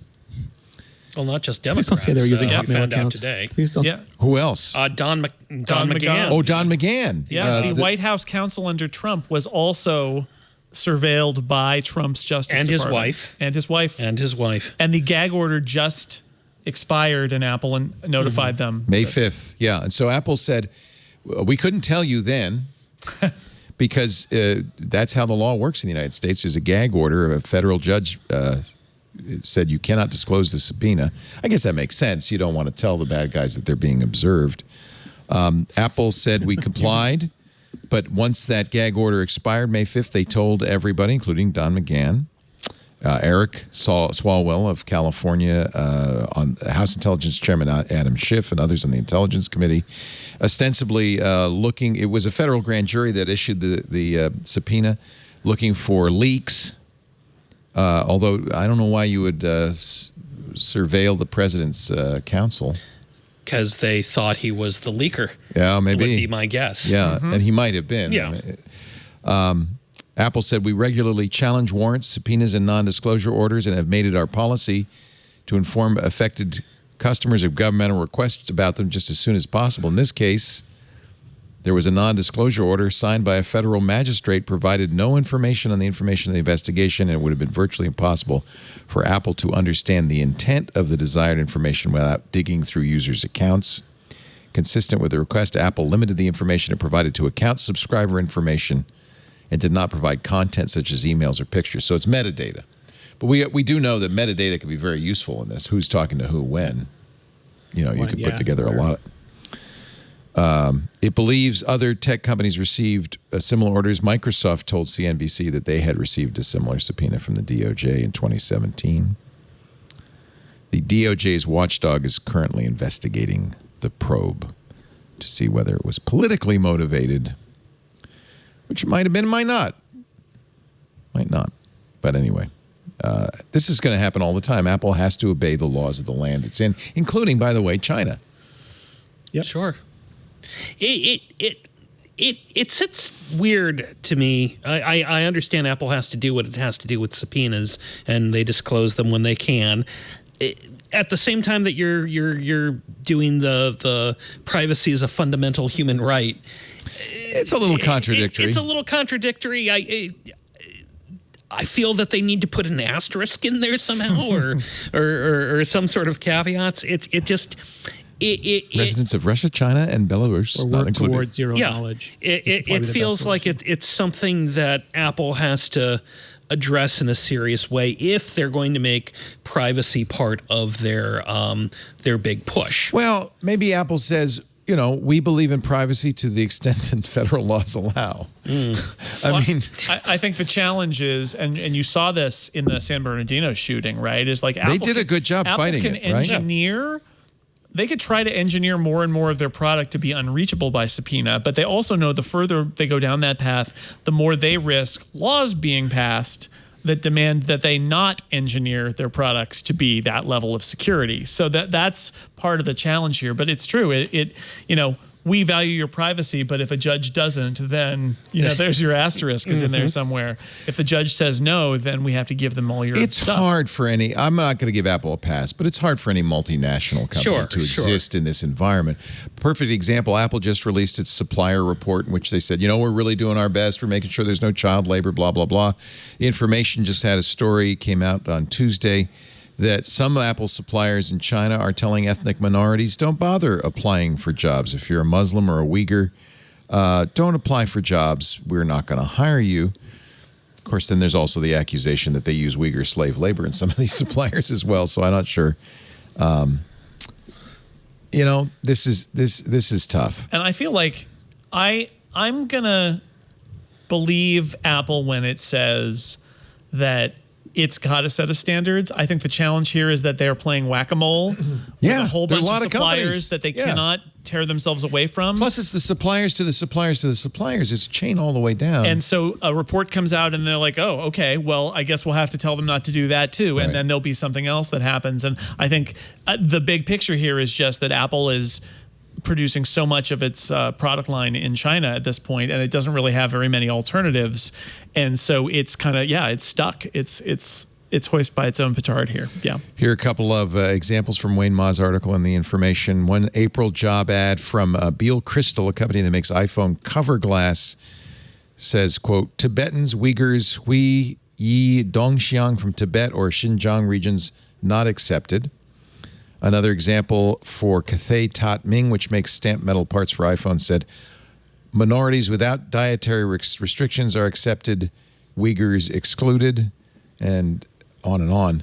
The information said more than 30 of the 100 online job ads, most of which were posted within the last 18 months, explicitly mentioned the posts were related to Apple work. But because some of the suppliers work for other brands besides Apple, they left out anything that didn't mention Apple. Right. So it may also be that Apple has certain standards, and what that means is they're like, okay, over here is the Apple stuff. We'll follow this standard here, and then the rest of we our still have a factory. We're still going to run Yeah. our factory with whatever. Yeah. And Apple's responsible for such a huge part of the economy in southern China. Like when you go through Shenzhen and all those states, that it's non-trivial for the Chinese government to manage that relationship as well. Right. It's not a one-sided relationship. I think that's something that's easy to lose sight of. Is China benefits greatly from having all of Apple's business there, but Apple also benefits greatly and has so much of its business there that it kind of can't get out, and there aren't really any alternatives. And so there is a push and pull. And this seems to be one of the places where this story, notwithstanding, it seems like Apple has done a better job of identifying abuses and trying to change the culture in these places to the best of its ability. But how much is that really? That's, this is U.S. policy in general, which is you want to promote democracy, liberalism, and freedom. But at the same time, you have to live in the world, and not everybody believes the same way you do. And there are plenty of people in the United States who think we should just put up walls and leave the rest of the world out. Apple's point of view is we think we bring up and I think a lot of people in the West believe this as well. We improve the conditions wherever we are by participating, as opposed to Apple believes in withdrawing. engagement. Engage. Google didn't. Yeah. Google said we're not going to deal with China. We don't want to deal with it. We're not going to sell to China. I think both of those are reasonable And approaches. they're very different circumstances. Like Apple has not only huge manufacturing capabilities, but a huge market. It's our second biggest market, where Google faces entrenched, staunch competitors in Baidu and Weibo and all other companies where it's like Amazon too. It's nowhere nearly as attractive for them to be in those markets. Yeah, it's easier for Google to say no. Yeah. Let's take a break. Great panel. Rene Ritchie's here, slumming from Mac Break Weekly. Good to see you. We missed you on Tuesday. You'll be back this Tuesday, though, right? Yes, absolutely. Okay, so we'll talk more about what Someone's got to keep Andy Anako in check, Leo. Oh, man. I don't know. Mutton chops are running wild. I think you actually egg him on with the comic book stuff. I think I blame you. That's true. If we have Jason on again, then we'll just never stop.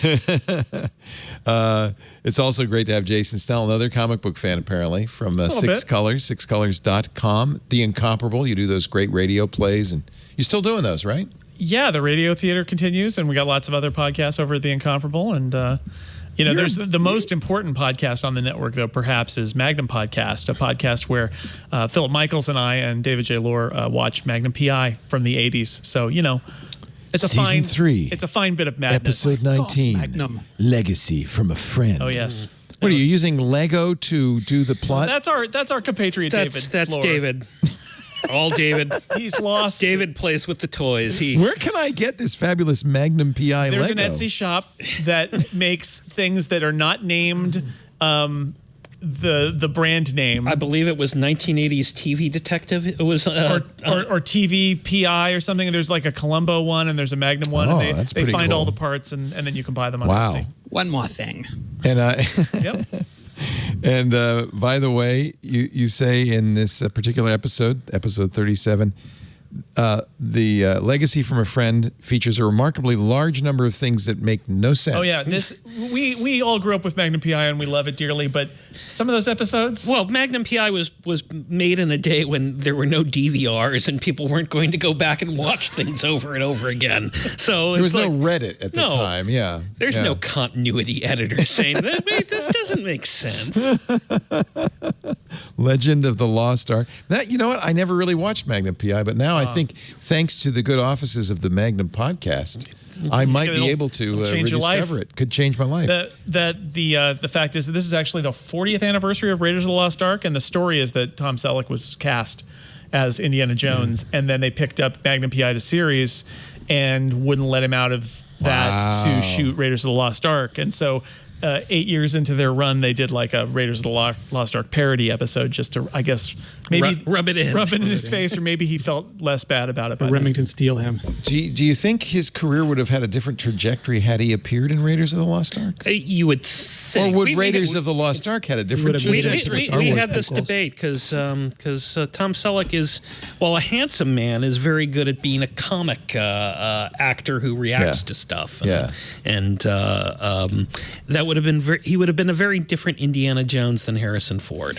Yeah, and he did okay, right? He ended up on an 8-year run on network TV with Magnum PI and made a lot of money. Sure, he made a lot of money. Although he is doing those ads for reverse mortgages. Well, sure. So I don't know how much. We'll be doing those in a future episode, I'm sure. A special episode where we review the reverse mortgage commercials. I once interviewed the skipper from Gilligan's Island, Alan Hale Jr., whose father was a great Alan Hale, cowboy actor. Mm-hmm. And it was very sad because he got paid so little for Gilligan's Island, like, $100 an episode or something. This is long before you got to participate in the profits or anything, that he really was broke later in life and was selling castor oil on TV. And I interviewed him, and it was kind of a sad story because, he was like, for me, I grew up with you grew up with Magnum, I grew up with Gilligan's Island. Mm-hmm. And it was kind of sad to see the skipper struggling a little bit, going through some tough times. And Thurston Howell III didn't give him any extra money? Didn't try to help out his friend? That's mean. You're mixing up fictional and real again, Rene. Skipper, I'd like to give you this $100 bill. Lovey and I would like to stay in the exclusive penthouse suite on the island. Our show today brought to you by, you want to become Thurston Howell III? You know how Thurston Howell III got to become Thurston Howell III? He made some smart investments. The problem is, how do you get that deal flow? How do you know where to make those smart investments? I want to tell you about our crowd. If you wish you were in early on some of the best performing IPOs of last year and the year before, our crowd investors were, and now you can join them in what's next. It's a really interesting idea. Our crowd has accredited investors who have access to invest directly, easily, and most importantly, early in some of the most exciting new companies that are going to have big exits. They're going to get acquired. There's a really big opportunity here. And because you're working with real VCs who are getting the deal flow, by the way, VCs who put their own money into it. So you're a partner with them. You're not like somebody they're going to bring in. Our crowd investors have benefited from our crowd companies IPOing like Beyond Meat or being bought by companies like Intel, Nike, Microsoft, and Oracle. Plus, it's fascinating to learn about these new companies. So our crowd starts with investment professionals, real venture capitalists who have an extensive network. They do in-depth due diligence, include meeting with the management teams and generally comprehensive vetting of deals they decide to make part of their own portfolio. So they're putting their money in here. They're investing too. Once our crowd has selected a deal, they offer accredited investors the opportunity to invest alongside with them on the same terms. Now, I should tell you, you have to be an accredited investor. What that means varies in country to country. You can go to our crowd and join for free and read up on whether you're eligible. The requirements in the U.S. are different than other countries, but you should read up on that. But if you're qualified, you can join our crowd for free, ourcrowd.com/twit.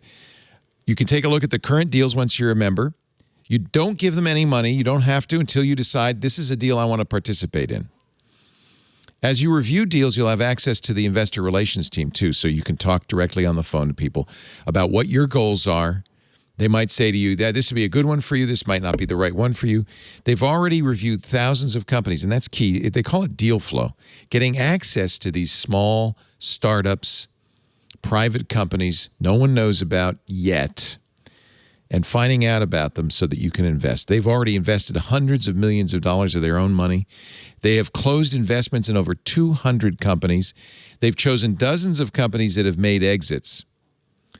So if you're an accredited investor, you can participate in a single company deal for as little as $10,000. That's how much to get started. You don't have to put in millions to do this. This is actually a great way for you to kind of become part of something that's very, very exciting.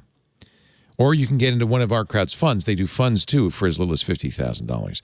This would be, I wouldn't say this is your only investment. This is a way to diversify. That's why they're looking for and accredited investors, because they want to make sure you understand, what you're getting into. Minimum of $10,000 required to invest. Investment terms are going to vary depending on what country you're in.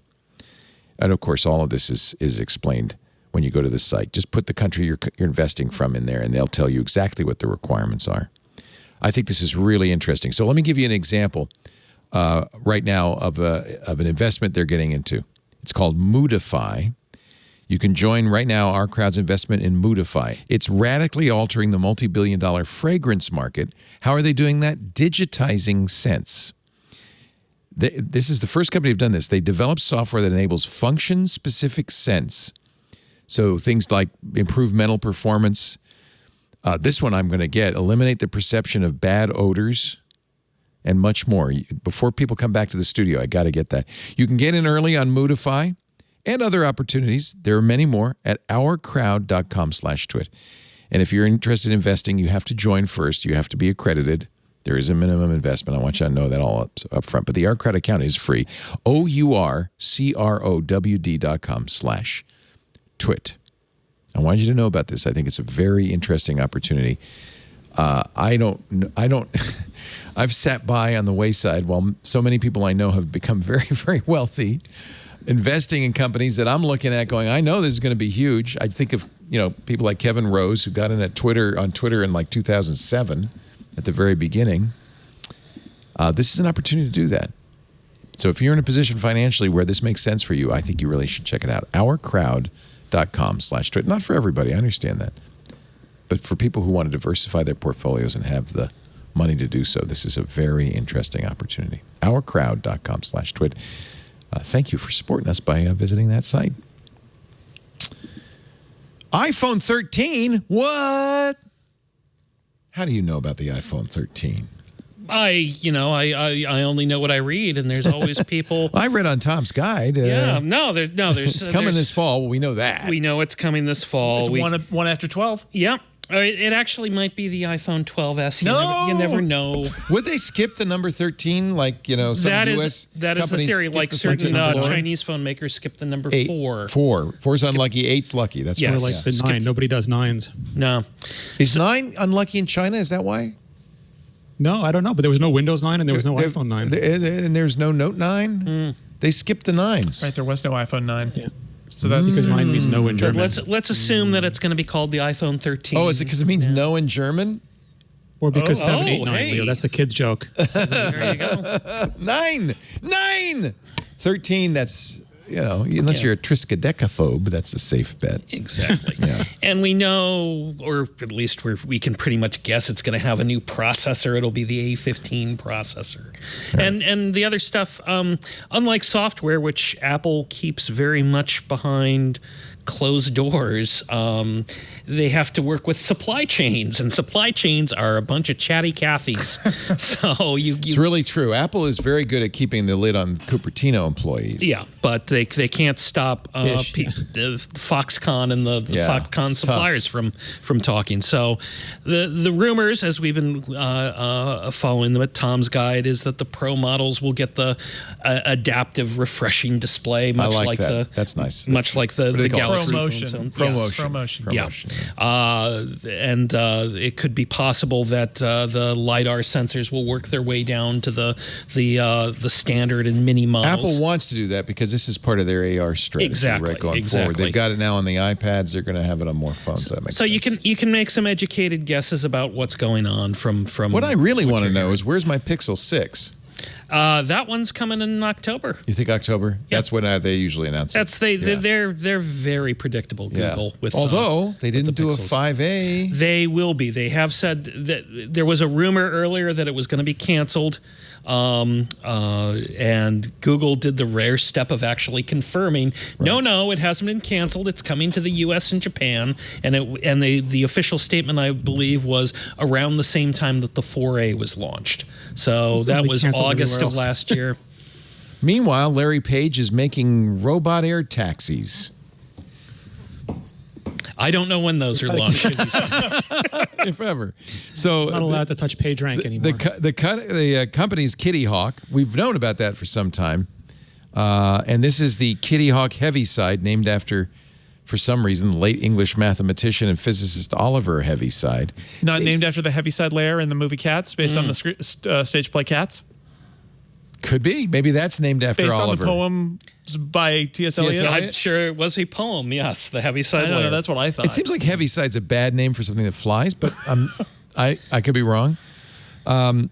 So they think they will have approval for electric air taxis in 2023. If you've been waiting for flying cars, it's coming any day now. I guess there's not a lot more to say about that. My first CES included a press conference for the flying self-driven car. That was in 1995. Yeah, no, this was like 2015, 2016. Okay. And I remember the lead that I wrote was along the lines of, you've been asking yourself, where the hell are the flying cars? Here the hell are the flying cars. Yeah. But and the answer is, where the hell are the flying cars? They're always 10 years out. Every year they're 10 years out. That's the truth. We can barely drive land cars. This is not going to go well for us. Yeah, the New York Times today did a feature story that is basically all of the flying car startups that are out there, all of which have these things that are basically like small airplanes with many, many, many propellers. But the goal of all of these startups is to create something that's not affordable, but actually extremely expensive, but that can land sort of anywhere. They're VTOLs. They're exactly. Virtual They're drones for people. Vertical takeoff and landing. Yeah, passenger drones. Yeah. Yeah, well, passenger drones, right, exactly. You won't have a pilot. Instead, it'll theoretically fly itself, although some of them are ultralight aircraft, and currently you have a pilot. But they're trying to make a drone that's big enough to carry a person instead of just like a little HD camera. That's kind of what they're that so that the Terminators will have something to ride in after Judgment Day. I recommend all this technology just in time. I recommend this New York Times story because you can't read to the end of it without thinking this is never going to work. Well, here's a story from Forbes that might even underscore that. Apparently, the engineering for Heaviside was done by a guy named Damon Vanderlind. He conceived and built the initial versions, but was fired in May by Sebastian Thrun, who's the CEO of Kitty Hawk, and Larry Page, former founder of Google and money man behind Kitty Hawk, because they disagreed. Sources, according to Forbes, said Vanderlind thought the risk strategy that Thrun and Page were pursuing was too risky. So who did they hire to replace him? The former editor of Wired magazine. Yeah, Chris Anderson. Chris Anderson. Oh, good. Who probably is a great engineer. I don't know, maybe not. He was the co-founder of 3D Robotics, which, remember, tried to make a drone to compete with the DJI. And that's actually how you make a flying car, is you stick on a 1,000 true fans. Yes. That is a very Nobody good joke. got that one. I got it. I like it. It's just for you. Anyway. Flying cars. I mean, really, place your bets. I got to do a regular segment. You can win some money if they ever make a flying car. I got to do a regular segment on this show, the annals of billionaires. Because they're up to all sorts of stuff, like Jeff Bezos going to space. And then Richard Branson. Richard Branson, after Jeff Bezos announces he's going to go in space, says, no, I'm going to do it. I'm going to do it before you do. And now Elon's on a rocket Tesla tomorrow. I wouldn't be surprised. Wouldn't be surprised. It's a very Moonraker kind of turn of events with if you real Bezos Moonraker going energy. into space. You need a giant mountain or maybe a secret island or something. You need a landing pad of money to fall into gently. I'm gonna have to read that. I missed this. I got the Sunday Times, but I missed this. Here's the flying car taking. You don't want to ride in that. One of their shots is of one of these cars coming in for a landing. It's the heavy side, and it is the most tenuous, questionable landing ever. And I'm sitting there thinking, who released this as PR video? That's the one. This is it. Here it is. Yeah. The press conference I went to at CES. Vertical takeoff and landing. The CEO of this company said, I was first inspired to build the flying car because a dear friend of mine died in a helicopter accident. Oh, well, that's And good. I'm thinking, do you want other people to join him? Why can't we just use the undisclosed UFO technology? Isn't it all just laying there ready for us to implement? By the way, we're going to see the 25th. We're going to see that report to Congress about UFOs, although it was leaked, and apparently it's all just we weather know balloons. Don't they have the technology swamp to gas. travel between planets, but not to remain cloaked? We know everything we need to know. Yeah, they about. got everything they want except that. This does not look like something I want to ride in. No, the part where it slams into the ground at the end is probably a low point of It's that got one. 1, 2, 3, 4, 5, 6, 7, 8 downward-facing rotors, so And it this is is basically an upside-down This drone. is the video that they used. So imagine what the other. This is a good one. This is a good version This of is that a landing. good landing. This took us 20 takes Again, to get this right. If you want Any- to be convinced that flying cars are never going to happen, read this article. Watch the videos. Any landing you can take off from, walk away from is a good one, right? The Right? flight is nice, but the landing is 9.2 Gs. Jeez. And of course, they're all expensive. That's the other Hundreds of thousands of thing. dollars. Yeah. So it's not. Although they do the usual Silicon Valley sophistry where they say things like, but once they are driving themselves, we'll make a pool of them and then Right. they'll be available Be cheap. like an Uber on demand. And then when you calculate My all of that, it neighbor- will be much more expensive than flying or than driving. And it's like, no, that's not going to happen. My neighbor has a seaplane just parked in the back on the river there, and he takes off and lands all the time. So is this really that revolutionary, the technology? Honestly, I hope are there angry flying car people like there are angry Tesla people and angry Bitcoin people? Are we on their list now? oh yeah. Yeah, all right. I'm on Pierre every mentioned list that Flying exists. car people? This one looks really pay kind for of. Tesla flying cars not- or Bitcoin, and we're just going to have everybody This back is on. from a company called Opener. Again, not a great name.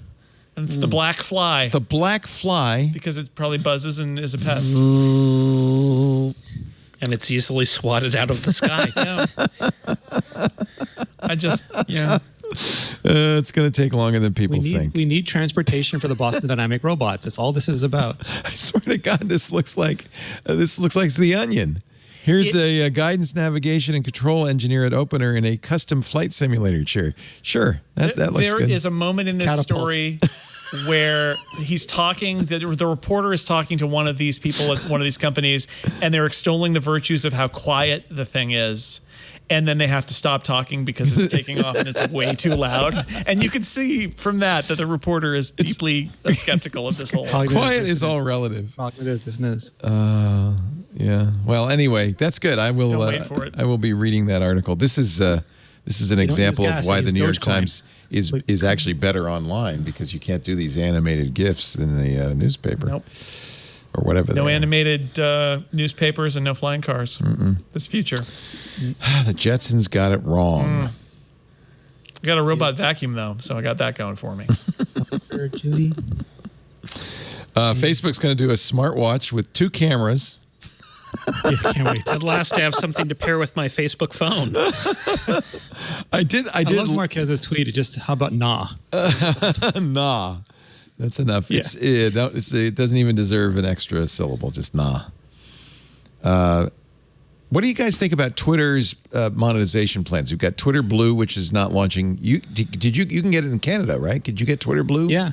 I looked at but like I don't see any value prop. It's like any feature that I wouldn't care about Twitter is available in Twitter Blue, and no feature that I actually care about in Twitter is available in Twitter Blue. Yeah. It's very odd. And would you consider the OnlyFans, Twitter OnlyFans, whatever it's called, where they pay? It's more like Patreon. It's interesting, and they've confounded it with a newsletter service, sort of just bake that right in there. And it's interesting because we're watching Instagram sort of try to find its way by doing affiliate revenue for creators, and TikTok and Snap have creator funds. YouTube just does direct payments through AdSense, and now they're adding Applause, and they have memberships, and they're all trying to figure out ways to sort of share the money, but not really share the money. And I still think it's not democratic enough because people are giving them vast amounts of data, and unless you're a creator, you're not getting anything back from those platforms. So it's like half a step diagonally in one direction that might be slightly forward. Happy More of an anniversary anachronism. to the 8086. 42 years ago, Intel's 16-bit architecture that actually created the x86 architecture we're still using. The designers at the time, Extreme Tech had a great article on the 42nd anniversary. The designers at the time thought this is just a temporary chip, just a temporary. According to Stephen P. Morse, who led the development of the 8086, the new CPU was, quote, intended to be short-lived and not have any successors. 42 years later, we can't get away from x86. We tried with Titanium. So what made that architecture succeed? Was it that it was in IBM PCs or things like that at the time, and then everybody wanted all their software was standardized on that, and then they couldn't escape the gravity. That's when the gravity started for Microsoft too, right then. Yeah. No defying gravity. They did make decisions that made it easy to maintain backwards compatibility with earlier Intel products. So even the x86 was wearing the legacy millstone of legacy. Wow. The designer Morse notes that had he known he was inventing an architecture that would power computing for the next 40 years, he would have done some things differently, including using a symmetric register structure and avoiding something that still gets me, something called segmented addressing, which is just clearly a kludge. When I had been programming for the Mac for the 68000, which had a flat memory architecture and was beautiful. It had uniform registers. It had all the things the x86 didn't. When I started reading the documentation for the x86, I said, what? You can't address all the memory at once? You can only... amazing. It was your Betamax. Yeah, but it won. The 68000 was the Betamax, sad to say. The x86 was the VHS. And then finally, well, actually, two more stories. One, very interesting, I'll be watching with interest. El Salvador has adopted Bitcoin as its legal tender. It was using the U.S. dollar, but it wanted something less stable, I guess. Yeah. So Totally normal. Yeah, you can now pay your taxes in El Salvador in Bitcoin. You can buy stuff in Bitcoin. Exchanges. Gartenberg says it saves you money on wheelbarrows. It's crazy.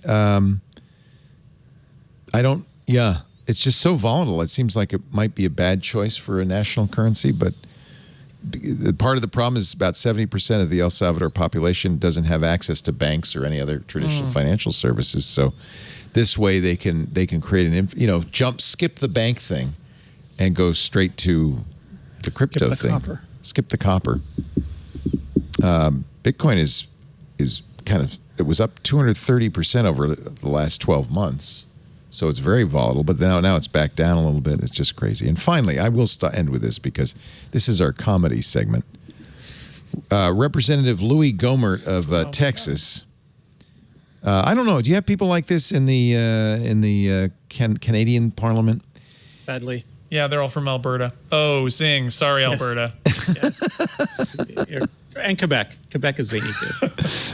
Is this an inside joke? I don't know. No, it's just, Alberta is the Texas of Canada. The Texas of Canada. Well, Louis Gohmert's from the Texas of Texas, and he asked whether the Forest Service. Well, I'll let him. He's talking to the Forest Service or the. It's not BLM, Black Lives Matter, the Bureau of Land Management. He's concerned about global warming. And so, is there anything that the National Forest Service or BLM can do to change the course of the moon's orbit or the Earth's orbit around the sun? Obviously, that would have profound effects on our climate. Yeah. Well, he's thought it through. Yeah. I would have to follow up with you on that one, Mr. Gohmert. Yeah. You can't. Well, if you figure out a way that you in the Forest Service can make that change, I'd like to know. Also, the Forest Service has all the tools it needs to change the Earth's orbit. Well, the trees are very tall. You take some of those sequoias in the national parks, and you what if we put flying cars in the same space and just engage their engines all at once? Actually, he'd have more credibility if he said, "Could we have Superman fly around the world backwards and reverse time? Would that be possible?" I'd believe that. You have Mr. Freeze just shoot the Earth for a good 10 years. Anyway, I just that's on Twitter. See, there's the tech angle. It's on Twitter. Well, some tech that would have to be used. Yes, to clearly alter the orbit of the technology moon. would have to be used. Of course it would. You can't just move the moon. That tree idea I was push the floating, Earth, that was Leo. just me Doesn't need to fly. brainstorming. Yeah. Hey, it's been great having you, Philip. I had no idea you had all this connection to all these guys, so it's wonderful to have you in. It is good to be in and to see Come folks back. that I haven't seen in a while, and Yeah. I'd love to come back. That's kind of what this show's all about, is folks you haven't seen in a while. Mm-hmm. And for the first time in studio, which is really great. Managing editor at Tom's Guide, which has always been a very good place to get your tech news and information. And Sure. Philip's keeping up the good work. Thanks. Anything you want to plug besides your Tom Selleck podcast, which I think we've really done? No, we've done the Lord's work there. That and Tom's Guide. Those are what's filling up my hours. You don't have like a Odd Couple podcast? Or No, anything like that? not yet. Not yet. Okay. What would be the next TV show you might want to do? I think it would be Tales of the Gold Monkey. Sure. A podcast where people tell stories about the ill-fated ABC adventure series Tales of the Gold Monkey. Ill-fated. How many seasons did it have? Just one season. the one. But Okay. it was a memorable one. So it sounds like you've already got this all teed up. I'm really glad to hear it because, you know. The nonsense level of our podcasting continues to increase after all these years. It's amazing. Thank you for being here, Philip. I really Thanks. appreciate it. Thanks to you, of course, Jason Snell. I wish we could see more of you. You're filling in for me, right? When I I'm am. going to Hawaii in July. Yeah, in a few weeks. Yeah. Thank you. So you get to pick your team. It's very exciting. Yeah. I get to be in the Anybody you want. spreadsheet and, and do all of You that. get all of that stuff. It's if good to you be want. back here in person, too. It's just really I great. missed you. I'm really glad to have you in here. It's nice to see people and get them back on the air. And Rene Ritchie, someday you'll come down. You'll be allowed to cross the 49th parallel and enter We'll open the border again. the golden land of opportunity.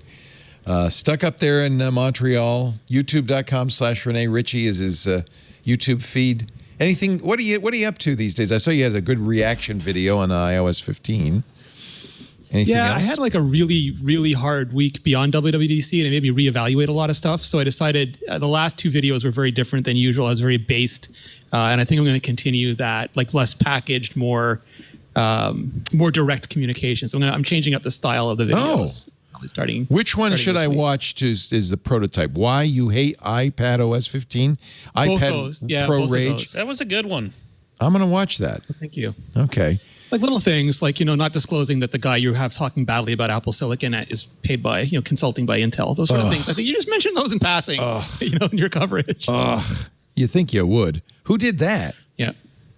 Wired, in their story about why Apple didn't bring some of the M1 features to Intel, they have an analyst who has been incredibly pro Intel, since he's been consulting for Intel over the last year, and they don't mention Actually, that at all. interesting story right now. Rumor that Intel is looking at buying for $2 billion a chip maker, Sci5, and their claim to fame is much like ARM. They design. Not build. They're a fabless chip designer on around RISC architectures. So this may be Intel's. We'll see. But this may be Intel's response to the M1. They might be Spend some of that Justin looking Long more at money RISC on V. RISC. Yeah. Sci5. I don't know if it's Sci5 or Si5. I think it's Sci5. Is led by a guy who was at Qualcomm until last year. And I guess they want to compete with ARM. Of course, ARM is about. Google's working on their own silicon too. I mean, Yeah. it's going to be super interesting. Yeah, that's one of the reasons I was interested in the Pixel 6 is because that's Google's system on a chip. Yeah. So I think it's 42 years old, the x86 architecture. Maybe time to look at something else. Thank you for being here, Rene. I'll see you on Tuesday. Thank you all for joining us. We do This Week in Tech every week. Believe it or not, it's hard to believe something this wonderful could be on weekly, but it really is. I'm just kidding. Join us every Sunday right after the radio show, 2:30 Pacific, 5:30 Eastern, 21:30 UTC. There's a live stream you can watch, live audio and video. So watch or listen at twit.tv/live. If you're doing that, the chat room is live at irc.twit.tv. There's also a kind of another room going on in our Discord, which I really enjoy. Rene, I saw you were in there. If you are a member of Club Twit, you can, which is something we just launched recently, and it's been going great, by the way. Thank you, everybody, for participating. $7 a month gets you ad-free versions of all of our shows, ad-free and, as a result, tracker-free. But you also get access to the Discord, which was, we thought we were just going to throw this in, and it turns out to be a really wonderful place to hang out. We've been having a lot of fun in there. We do a Linux show on Saturdays. There's stuff we can do thanks to Club Twit that we really couldn't do before. We also have a Twit Plus feed of stuff that didn't make it into the podcasts. Additional stuff. We're actually going to trial a new show in there for breaking tech news, so that'll be something to watch for. And there's also the ad-free versions, the Discord, and Club Twit Plus feed. All of that for $7 a month. I wanted to give it a plug because we'd love to have you in the club. It shows your support for Twit and helps us keep doing what we want to do. And provided enough people show interest, we could do even more. We're looking at going back to CES and things like that. More information at twit.tv/Club Twit. On-demand shows always still available for free. There's no paywall at twit.tv. You can get this show and every one of the shows we do and have ever done. They're all available for download there. When you go to the page, though, you'll see also a link to our YouTube feed. There's one for every show, so you can watch our shows there on YouTube. There's also a link to a variety of different podcast clients, but you can use any podcast client with the RSS feed. Do me a favor, though, if you subscribe, and I think that's the best way to get the show. You'll get it automatically every week. Leave us a review. A 5-star review would be much appreciated if your podcast client allows that. We also have our Twit forums for people who are watching after the fact. It's a little less live than the chat and the Discord, but it's really a great place for conversation. Twit.community, www.twit.community. We also run Mastodon, which is a federated version of Twitter at twit.social. And I'd love to see you all in both of those places as well, and all of that's free. Thank you for being here. We'll see you next week. Another Twit is in the can. Bye-bye.